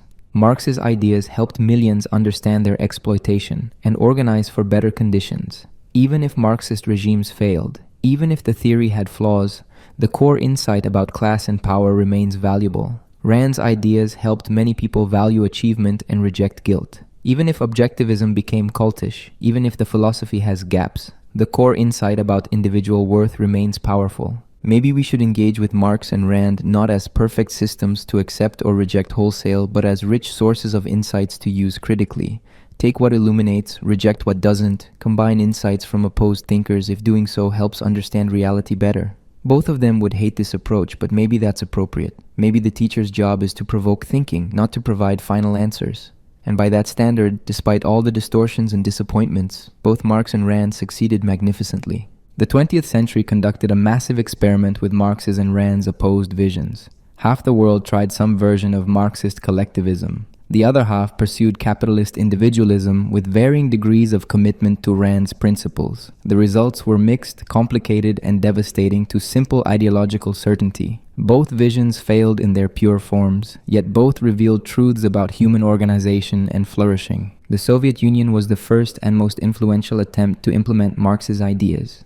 Lenin seized power in 1917, promising peace, land, and bread. What followed was 7 decades of attempted socialist construction. Nationalizing industry, collectivizing agriculture, central planning, eliminating private property in the means of production. This was Marx's vision made real, or so the Soviets claimed. The early years were chaotic and brutal. The Bolsheviks fought a civil war against counter-revolutionaries, killing millions. They requisitioned grain from peasants, causing famine. They created the Cheka, secret police who arrested and executed class enemies. Lenin justified this as necessary violence, the birth pangs of the new society. Marx had warned that the old order wouldn't surrender peacefully. Under Stalin, the brutality intensified. Forced collectivization of agriculture killed millions of kulaks. Prosperous peasants labeled class enemies. The Ukrainian Holodomor was mass starvation as punishment for resistance. Rapid industrialization was achieved through slave labor in gulags. The Great Terror purged millions of suspected enemies, including most old Bolsheviks who'd made the revolution. But the Soviet Union also achieved things. It industrialized rapidly, transforming a backwards agricultural economy into an industrial power. It defeated Nazi Germany, though at horrific cost. It provided universal literacy, healthcare, housing, employment. It eliminated the extremes of wealth and poverty that characterized capitalism. Living standards improved dramatically from Tsarist times, at least for those who survived. The system worked through central planning. Gosplan determined what would be produced, how much, where. No markets, no private enterprise, no profit motive. Production was for use, not exchange. Workers were guaranteed jobs, housing, pensions. Basic needs were met, though at low levels. Luxury was eliminated, which Marxists considered a feature, not a bug. But the problems were immense. Central planning couldn't coordinate economic activity efficiently. Shortages were constant. No toilet paper, no vegetables, queues for everything.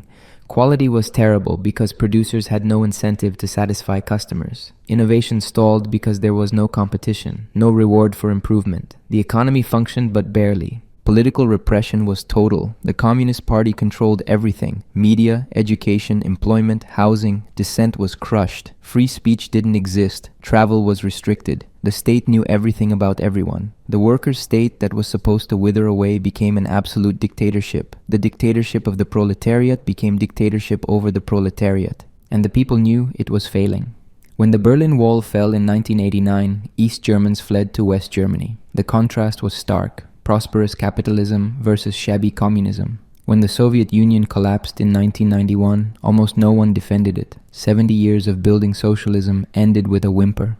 People wanted consumer goods, freedom, opportunities the system couldn't provide. China tried a different version. Mao adapted Marxism to Chinese conditions, emphasizing peasants and continuous revolution. The Great Leap Forward tried to rapidly industrialize through mass mobilization. It caused the largest famine in history, killing tens of millions. The Cultural Revolution attacked intellectuals, traditional culture, anyone suspected of bourgeois thinking. It destroyed lives and heritage systematically. But after Mao's death, Deng Xiaoping introduced market reforms while maintaining Communist Party control. China opened to foreign investment, allowed private enterprise in special economic zones, permitted markets alongside planning.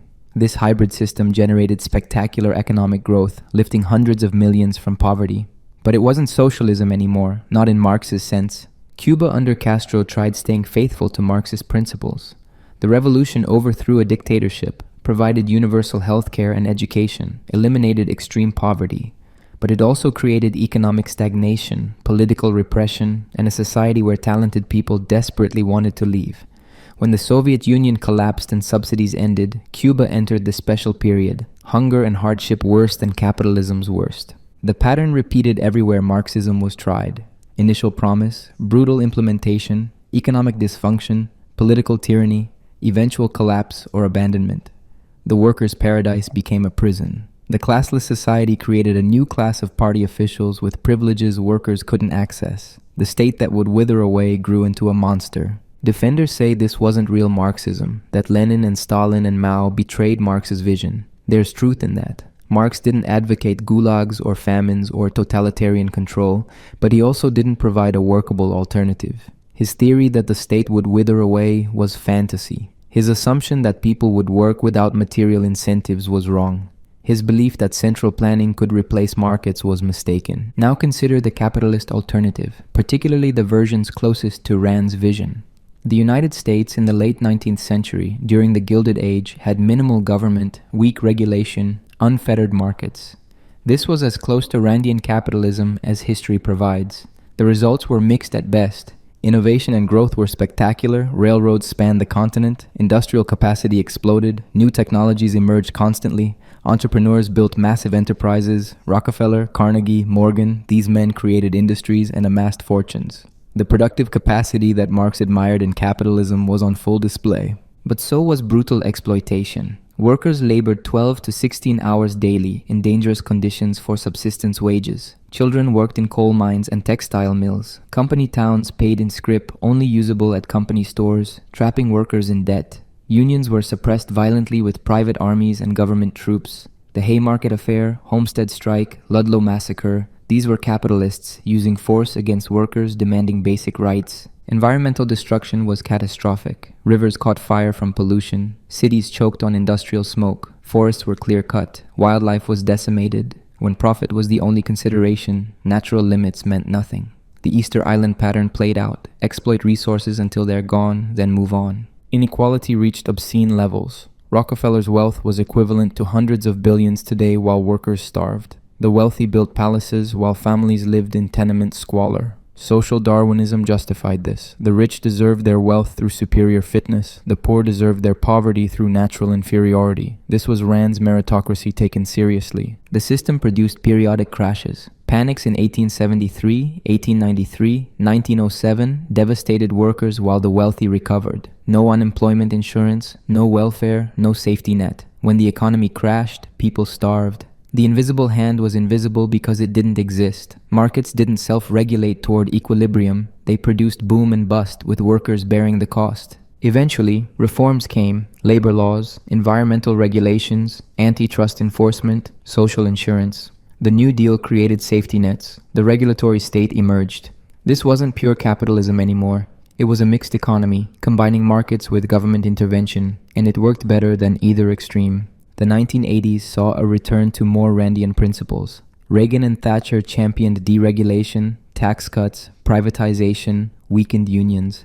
They argued that unleashing markets would create prosperity for all. Supply-side economics claimed that helping the rich would help everyone through trickle-down effects. The results were again mixed. Innovation continued, especially in technology. Economic growth was strong in some periods. The wealthy became spectacularly wealthy. Entrepreneurship flourished, but inequality soared. Wages stagnated for workers while executive compensation exploded. Manufacturing jobs disappeared. Communities were hollowed out. The 2008 financial crisis revealed that deregulated finance produced catastrophic instability. The crisis was particularly revealing. Banks took enormous risks, knowing they'd be bailed out if things went wrong. They were right. The government rescued them with taxpayer money while millions lost homes and jobs. This wasn't capitalism failing. It was capitalism functioning exactly as predicted, privatizing gains, socializing losses, using political power to extract wealth.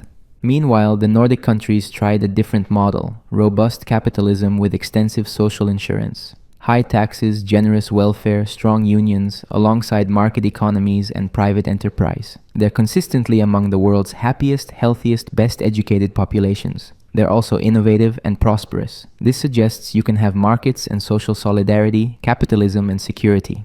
So what do we learn from these experiments? First, pure Marxism doesn't work. Central planning fails to coordinate complex economies. Eliminating material incentives reduces productivity. The dictatorship of the proletariat becomes permanent dictatorship. The state doesn't wither. Marx's economic analysis had insights, but his positive program was unworkable. Second, pure capitalism doesn't work either. Unfettered markets produce catastrophic inequality, environmental destruction, instability, exploitation. The claim that everyone benefits from unleashing the wealthy is empirically false. Trickle-down doesn't trickle. The meritocracy justification breaks down when examining inherited wealth and structural advantages. Third, mixed economies work better than either extreme. Markets are effective at coordinating production and allocating resources, but they need regulation to prevent abuse, social insurance to protect people from market volatility, redistribution to prevent excessive inequality.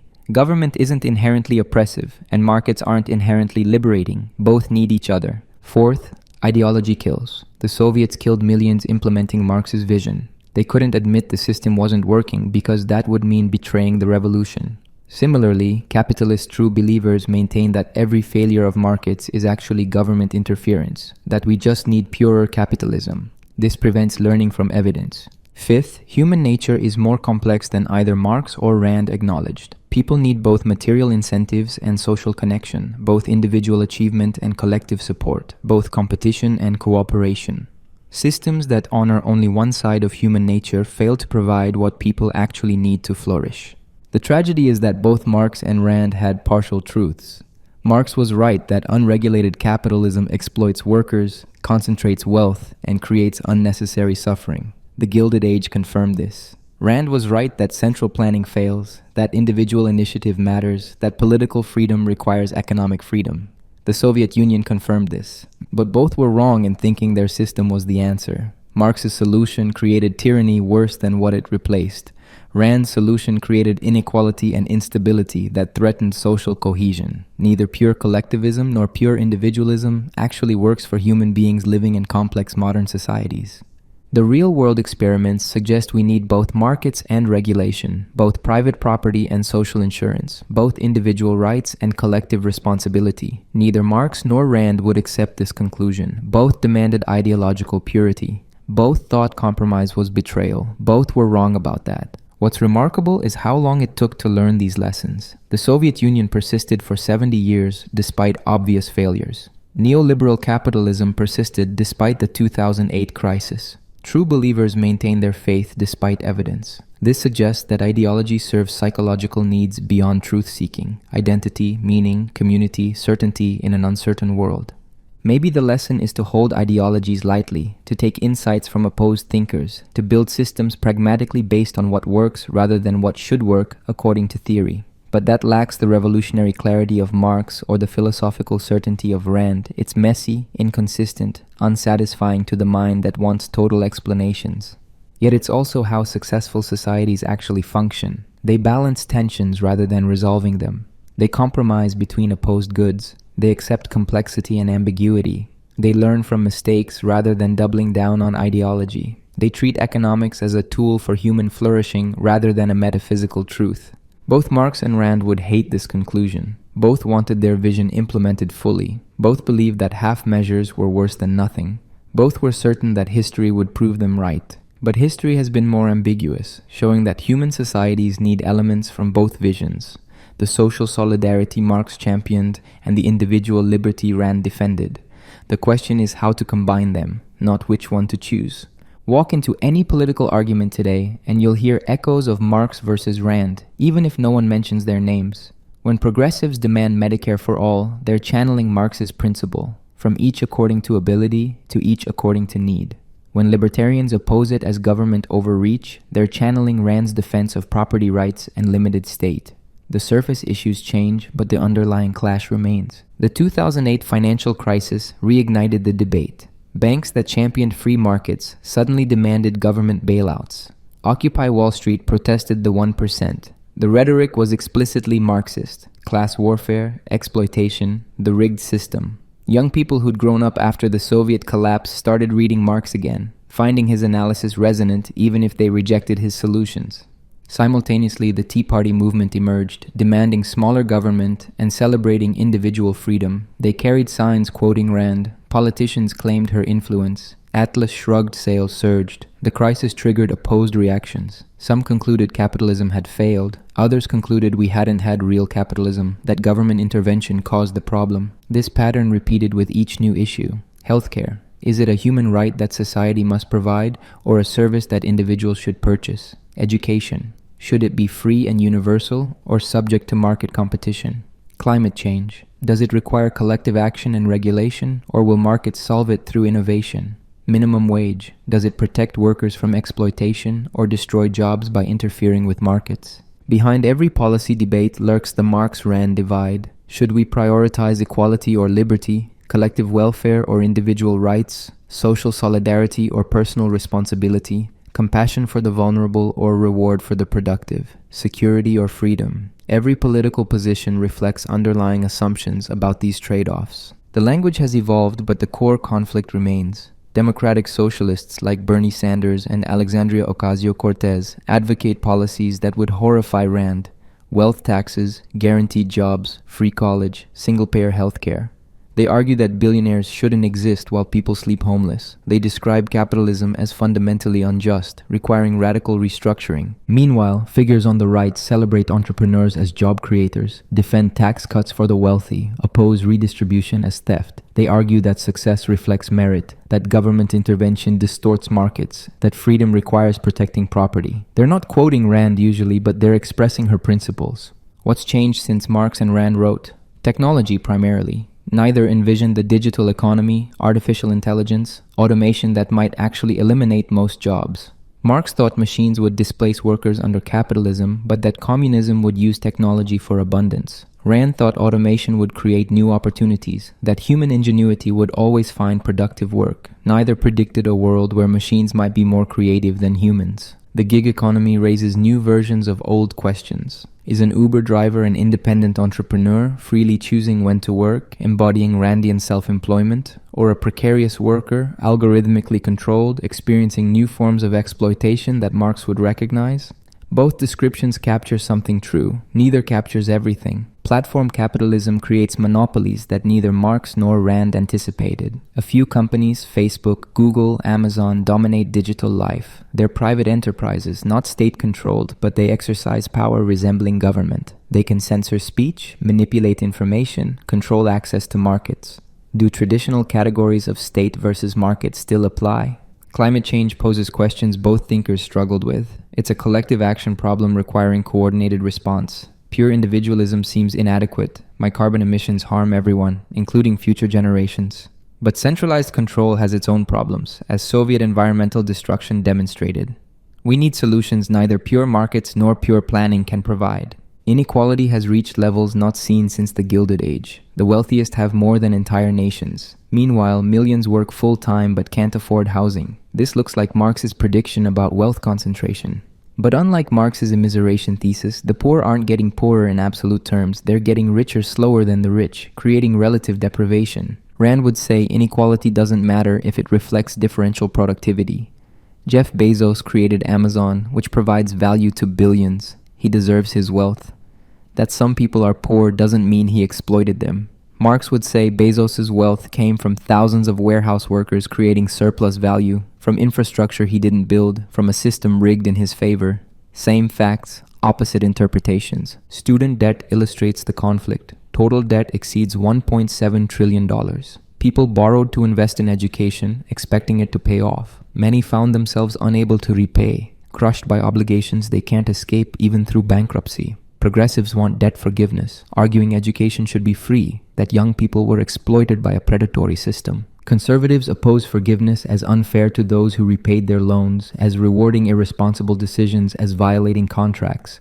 They argue people chose to borrow, knew the terms, should honor their obligations. Personal responsibility versus systemic exploitation, Rand versus Marx, playing out in contemporary policy. The COVID-19 pandemic intensified debates. Should government mandate masks, lockdowns, vaccines?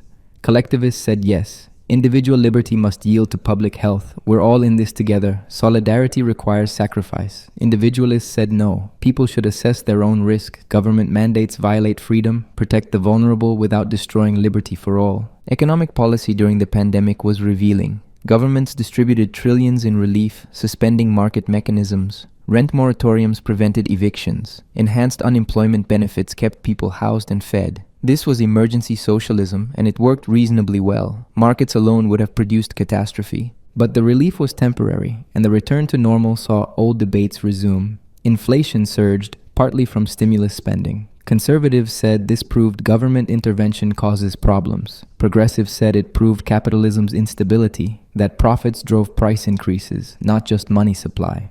Neither explanation was complete, but both were ideologically satisfying to their proponents. Younger generations are increasingly skeptical of capitalism. Polls show majorities of young people view socialism positively, capitalism negatively. They've experienced stagnant wages, housing crises, climate anxiety, pandemics. Capitalism promised prosperity, but delivered precarity. Marx's critique resonates even if Soviet-style communism remains unappealing. Simultaneously, entrepreneurship culture celebrates individual achievement. Tech billionaires are folk heroes to many. Crypto advocates imagine markets free from government control. Influencer culture commodifies the self. These are Randian themes. Make yourself, follow your vision, create value, earn your success. The same generation contains both socialists and libertarians. This suggests the Marx-Rand debate isn't being resolved, it's intensifying. As inequality grows, as technology disrupts traditional patterns, as collective challenges like climate change demand response, the questions they raised become more urgent. Do we need more government intervention or less? More solidarity or more freedom? More equality or more excellence? Political discourse is increasingly polarized around these poles. Moderates who try balancing insights from both sides get attacked by both. Progressives accuse them of enabling exploitation. Libertarians accuse them of enabling tyranny. The center struggles to hold because the underlying philosophical division pulls people toward extremes. But maybe that's because we still lack good answers. Marx was wrong about how to build socialism, but right about problems in capitalism. Rand was wrong about pure markets solving everything, but right about threats to individual liberty. Neither gave us complete solutions. Both gave us analytical tools and moral frameworks that illuminate different aspects of reality. The modern world needs both Marxist analysis and Randian principles critically engaged. We need to understand power and exploitation, and we need to protect individual rights and reward achievement. We need solidarity and autonomy, equality and excellence, security and freedom. The question isn't Marx or Rand, but how to navigate between them. Young people reading both today might be struck by how confident each was, how certain that history would vindicate their vision. That certainty is appealing when the world feels chaotic and overwhelming. Total explanations are comforting. But history has shown that total explanations applied absolutely produce disasters. Nuance isn't inspiring, but it might be necessary. What's clear is that economic questions remain central to human flourishing. How we organize production and distribution determines who lives well and who suffers.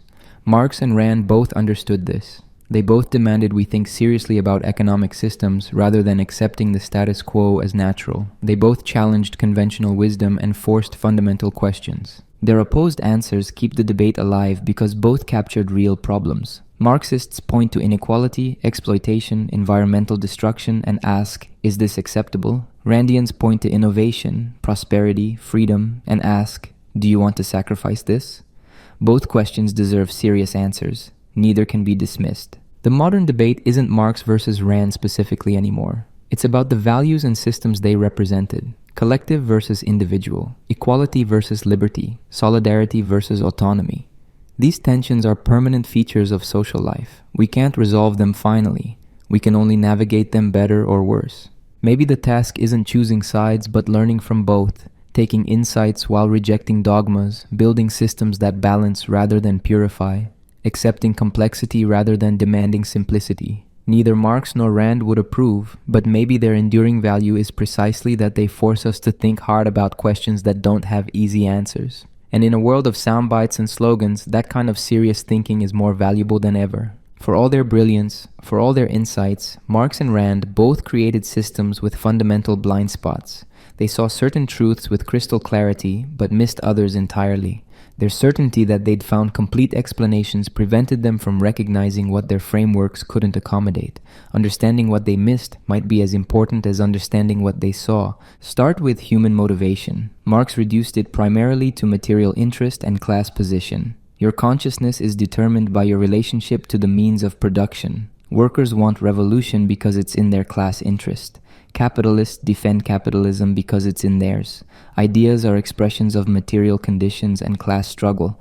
But humans are motivated by many things beyond material interest. People sacrifice for causes that don't benefit them economically. They die for nations, religions, ideas. They feel loyalty to communities, obligation to traditions, connection to places. They pursue meaning, beauty, transcendence. They're driven by psychology that can't be reduced to economic position. Consider soldiers who died fighting for their countries. Marxist analysis says they were manipulated by ruling classes into killing workers from other countries. There's truth in that, but it's not the whole truth. Many genuinely believed in their nations, genuinely felt duty to defend them. Reducing this to false consciousness misses something real about human attachment and meaning-making. Rand made a different reductive mistake. She thought rational self-interest explained all proper human motivation. You pursue your happiness through productive work and voluntary trade. Love and friendship are selfish values, pursued because they benefit you. Helping others is justified only if it makes you feel good. All motivation should reduce to rational egoism. But humans are genuinely altruistic sometimes. Parents sacrifice for children in ways that go beyond viewing them as investments in personal happiness. People give anonymously to charity, help strangers, take risks to save others. Evolutionary biology explains this through kin selection and reciprocal altruism, but the subjective experience is genuine other concern, not calculated self-interest. Rand would say, apparent altruism is really self-interest properly understood. You help because it aligns with your values, makes you feel good, expresses who you are. But this stretches self-interest to meaninglessness. If everything you choose to do counts as self-interest, the concept explains nothing. Sometimes people genuinely act against their own interests because they care about others. Both thinkers also struggled with ecology and environmental limits. Marx celebrated capitalism's productive capacity, its ability to harness nature for human purposes. Communism would inherit this capacity and use it for everyone's benefit. He didn't seriously consider that productive forces might destroy the natural systems on which they depend. The Soviet Union's environmental record was catastrophic. The Aral Sea destroyed, nuclear accidents covered up, industrial pollution worse than capitalist countries. The drive for production without regard for limits wasn't unique to capitalism. It was inherent in the Promethean vision of conquering nature that Marx shared with capitalist industrialists. Rand was even more explicitly anti-environmental. She saw nature as raw material for human transformation. Environmentalism was mysticism, treating nature as intrinsically valuable when only human life has value. Regulations protecting wilderness or endangered species were violations of property rights. The natural world existed to be used productively. But ecology shows that we're embedded in natural systems, dependent on their functioning. You can't infinitely exploit resources without destroying the basis for survival. Climate change demonstrates this catastrophically. The individualist framework that treats nature as mere property can't address collective environmental challenges that transcend property lines and generations. Both missed gender as a fundamental category of analysis. Marx acknowledged women's oppression but treated it as derivative of class oppression. The family was a bourgeois institution serving property transmission. After revolution, women's liberation would follow from economic liberation. He didn't see patriarchy as a separate system requiring independent analysis. Engels wrote about women's oppression originating in private property when men wanted legitimate heirs. End private property and you end the basis for women's subordination. But this ignored millennia of patriarchy before capitalism, cultural and psychological dimensions that wouldn't automatically dissolve with economic transformation. Rand rejected feminism, though her novels featured strong female protagonists. She thought women were already liberated in capitalist societies with equal rights. Remaining differences reflected women's choices, not oppression. She didn't see how gender shapes opportunity, how women face discrimination and harassment, how caring labor is devalued. Her ideal woman was Dagny Taggart. Beautiful, brilliant, running a railroad, romantically submissive to the superior man she chose. This combined female competence with traditional gender dynamics in ways that pleased Rand but don't match most women's experiences or aspirations. Gender as a systematic constraint on human flourishing wasn't in her framework. Race is another massive blind spot. Marx barely discussed it. His framework was class, not race. American slavery was capitalist exploitation of a particular type. Racism was ideology serving class interests. After revolution, racial divisions would dissolve as workers of all races recognized common interests. But racism has its own history and dynamics that can't be reduced to class. The persistence of racial inequality even in countries with strong welfare states, the psychological wages of whiteness that give poor whites investment in racial hierarchy, the ways racism divides working class solidarity, these require analysis Marx didn't provide. Rand was actively hostile to considering race systematically. She opposed civil rights legislation as government interference in property rights. Business owners should be free to discriminate if they chose, she argued, though market competition would punish discrimination. She didn't see structural racism, only individual choices and rights. Her framework couldn't accommodate how slavery's legacy shapes current inequality, how discrimination operates even without explicit intent, how racial disparities in wealth reflect historical injustice. Treating everything as individual choice obscures systematic patterns of advantage and disadvantage across racial lines. Both also missed crucial insights about power that doesn't fit their categories. For Marx, power was primarily economic, rooted in ownership of means of production. Political power, cultural power, other forms were ultimately determined by economic base. This was too simple. Power operates through multiple channels that can't all be reduced to economics. Foucault showed how power works through discourse, knowledge, institutions, shaping subjectivity itself. You can't simply locate power in the ruling class. It's diffuse, operating through how people understand themselves, what they accept as normal, how institutions organize behavior. Marx's framework can't fully capture this. Rand thought power was primarily state coercion. Private economic power wasn't really power because it operated through voluntary exchange. But this ignored how corporations shape markets, control information, influence politics, exercise power over workers' lives.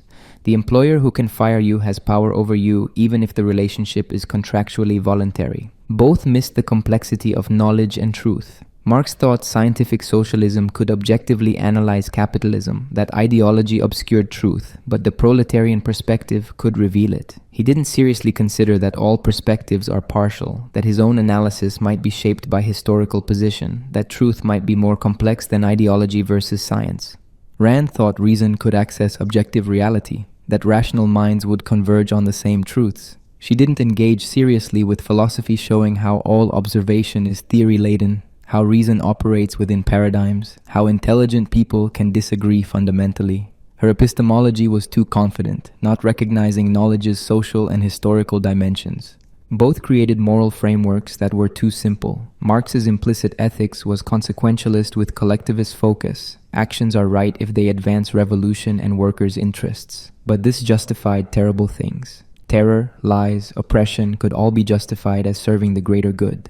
There was no space for individual rights that couldn't be violated for collective benefit. Rand's explicit ethics was egoistic with individual focus. Actions are right if they serve your rational self-interest. But this struggled with obvious cases where we have duties to others independent of our interests. Parent-child relationships, obligations to future generations, duties to help those in desperate need. These don't fit pure egoism. Human morality is probably more complex than either framework allows. We have both self-regarding and other-regarding concerns. We owe things to particular people independent of calculating interests. We have collective obligations alongside individual rights. We need both consequentialist thinking about outcomes and deontological thinking about rules and rights. Both also underestimated community's importance for human flourishing. Marx emphasized it, but only as collective class or society. He didn't appreciate particular communities, neighborhoods, ethnic groups, religious congregations, voluntary associations. After revolution, these would supposedly dissolve into universal humanity. But people need particular belonging, not just abstract membership in humanity. They need communities with shared history, culture, practices. These aren't just bourgeois ideology or false consciousness. They're genuine sources of meaning and identity. Cosmopolitanism can't replace them, though it can supplement them. Rand rejected community almost entirely as collectivism. The individual was primary. You might associate with others voluntarily, but community as something larger than contracts between individuals, community as shaping identity, community as making obligations, this was mysticism. But humans are genuinely communal, finding meaning in shared identities that aren't chosen but inherited and transformed. Perhaps the deepest thing both missed is tragic complexity. Marx believed history had a direction, that contradictions would be resolved, that communist society would overcome alienation and create harmony, the dialectic would reach synthesis, human nature would transform, we'd transcend the tragic aspects of existence. Rand believed human life could be fully rational, conflicts could be resolved through proper thinking, we could build perfect systems if only we committed to reason and individualism. There were no genuine dilemmas, no irreducible tensions, no tragic choices. Clarity and consistency could solve everything. But maybe some tensions are permanent. Individual and collective, liberty and equality, security and freedom, justice and mercy. These might not be resolvable contradictions, but permanent polarities requiring constant navigation. Maybe human nature is genuinely conflicted, containing incompatible impulses we must manage rather than overcome. Maybe societies must always balance competing goods that can't be simultaneously maximized. Maybe no system is perfect because humans aren't perfectible. Maybe we're stuck with hard choices, trade-offs, dilemmas that don't have clean solutions. This tragic view lacks the revolutionary hope of Marx or the systematic certainty of Rand, but it might be truer to actual human experience. Both Marx and Rand were children of the Enlightenment, believing in progress, reason, perfectibility. They thought the right system would solve fundamental problems. Marx thought communism would create new humans. Rand thought proper philosophy would let existing humans flourish. Both rejected the idea that we're permanently stuck with difficult trade-offs. But history suggests otherwise. Every solution creates new problems. Every system has costs. We can improve things, learn from mistakes, build better institutions, but we can't transcend human limits, can't create systems without flaws, can't reach utopia. The question isn't finding the perfect system, but navigating trade-offs wisely. This doesn't mean Marx and Rand were wrong about everything. It means their total systems, their comprehensive explanations, their certainty that they'd solved fundamental questions, these were mistakes. The insights remain valuable. Marx on exploitation and power, Rand on achievement and freedom. But insights need to be combined with others, tempered by complexity, deployed with humility. What they both missed might be summarized as, reality is more complex than any single framework can capture. Humans are more complicated than economic animals or rational egoists. Society involves more dimensions than class or contract. Values include more than equality or liberty alone. Progress requires more than implementing the correct system. This is frustrating for those who want clear answers, total explanations, systematic philosophy that accounts for everything. Both Marx and Rand offered that kind of completeness. That's part of their appeal, but completeness at the cost of truth isn't worth it. Better to have partial insights that illuminate different aspects of complex reality than comprehensive theories that force everything into inadequate categories. Maybe the way forward is holding insights from both, from many thinkers, using them pragmatically to understand and address problems, while resisting the temptation toward total explanation. Maybe intellectual humility, acknowledgement of complexity, willingness to live with ambiguity. These are harder but more honest than revolutionary certainty or systematic philosophy. Marx and Rand would both reject this conclusion. Both wanted total transformation, complete systems, final answers. But their failures, what their experiments revealed, what their blind spots prevented them from seeing, maybe these teach us that the search for total answers is itself misguided. Maybe we need a different kind of wisdom. Practical, pluralistic, humble, always ready to revise, comfortable with living in tension between partial truths rather than committed absolutely to comprehensive errors.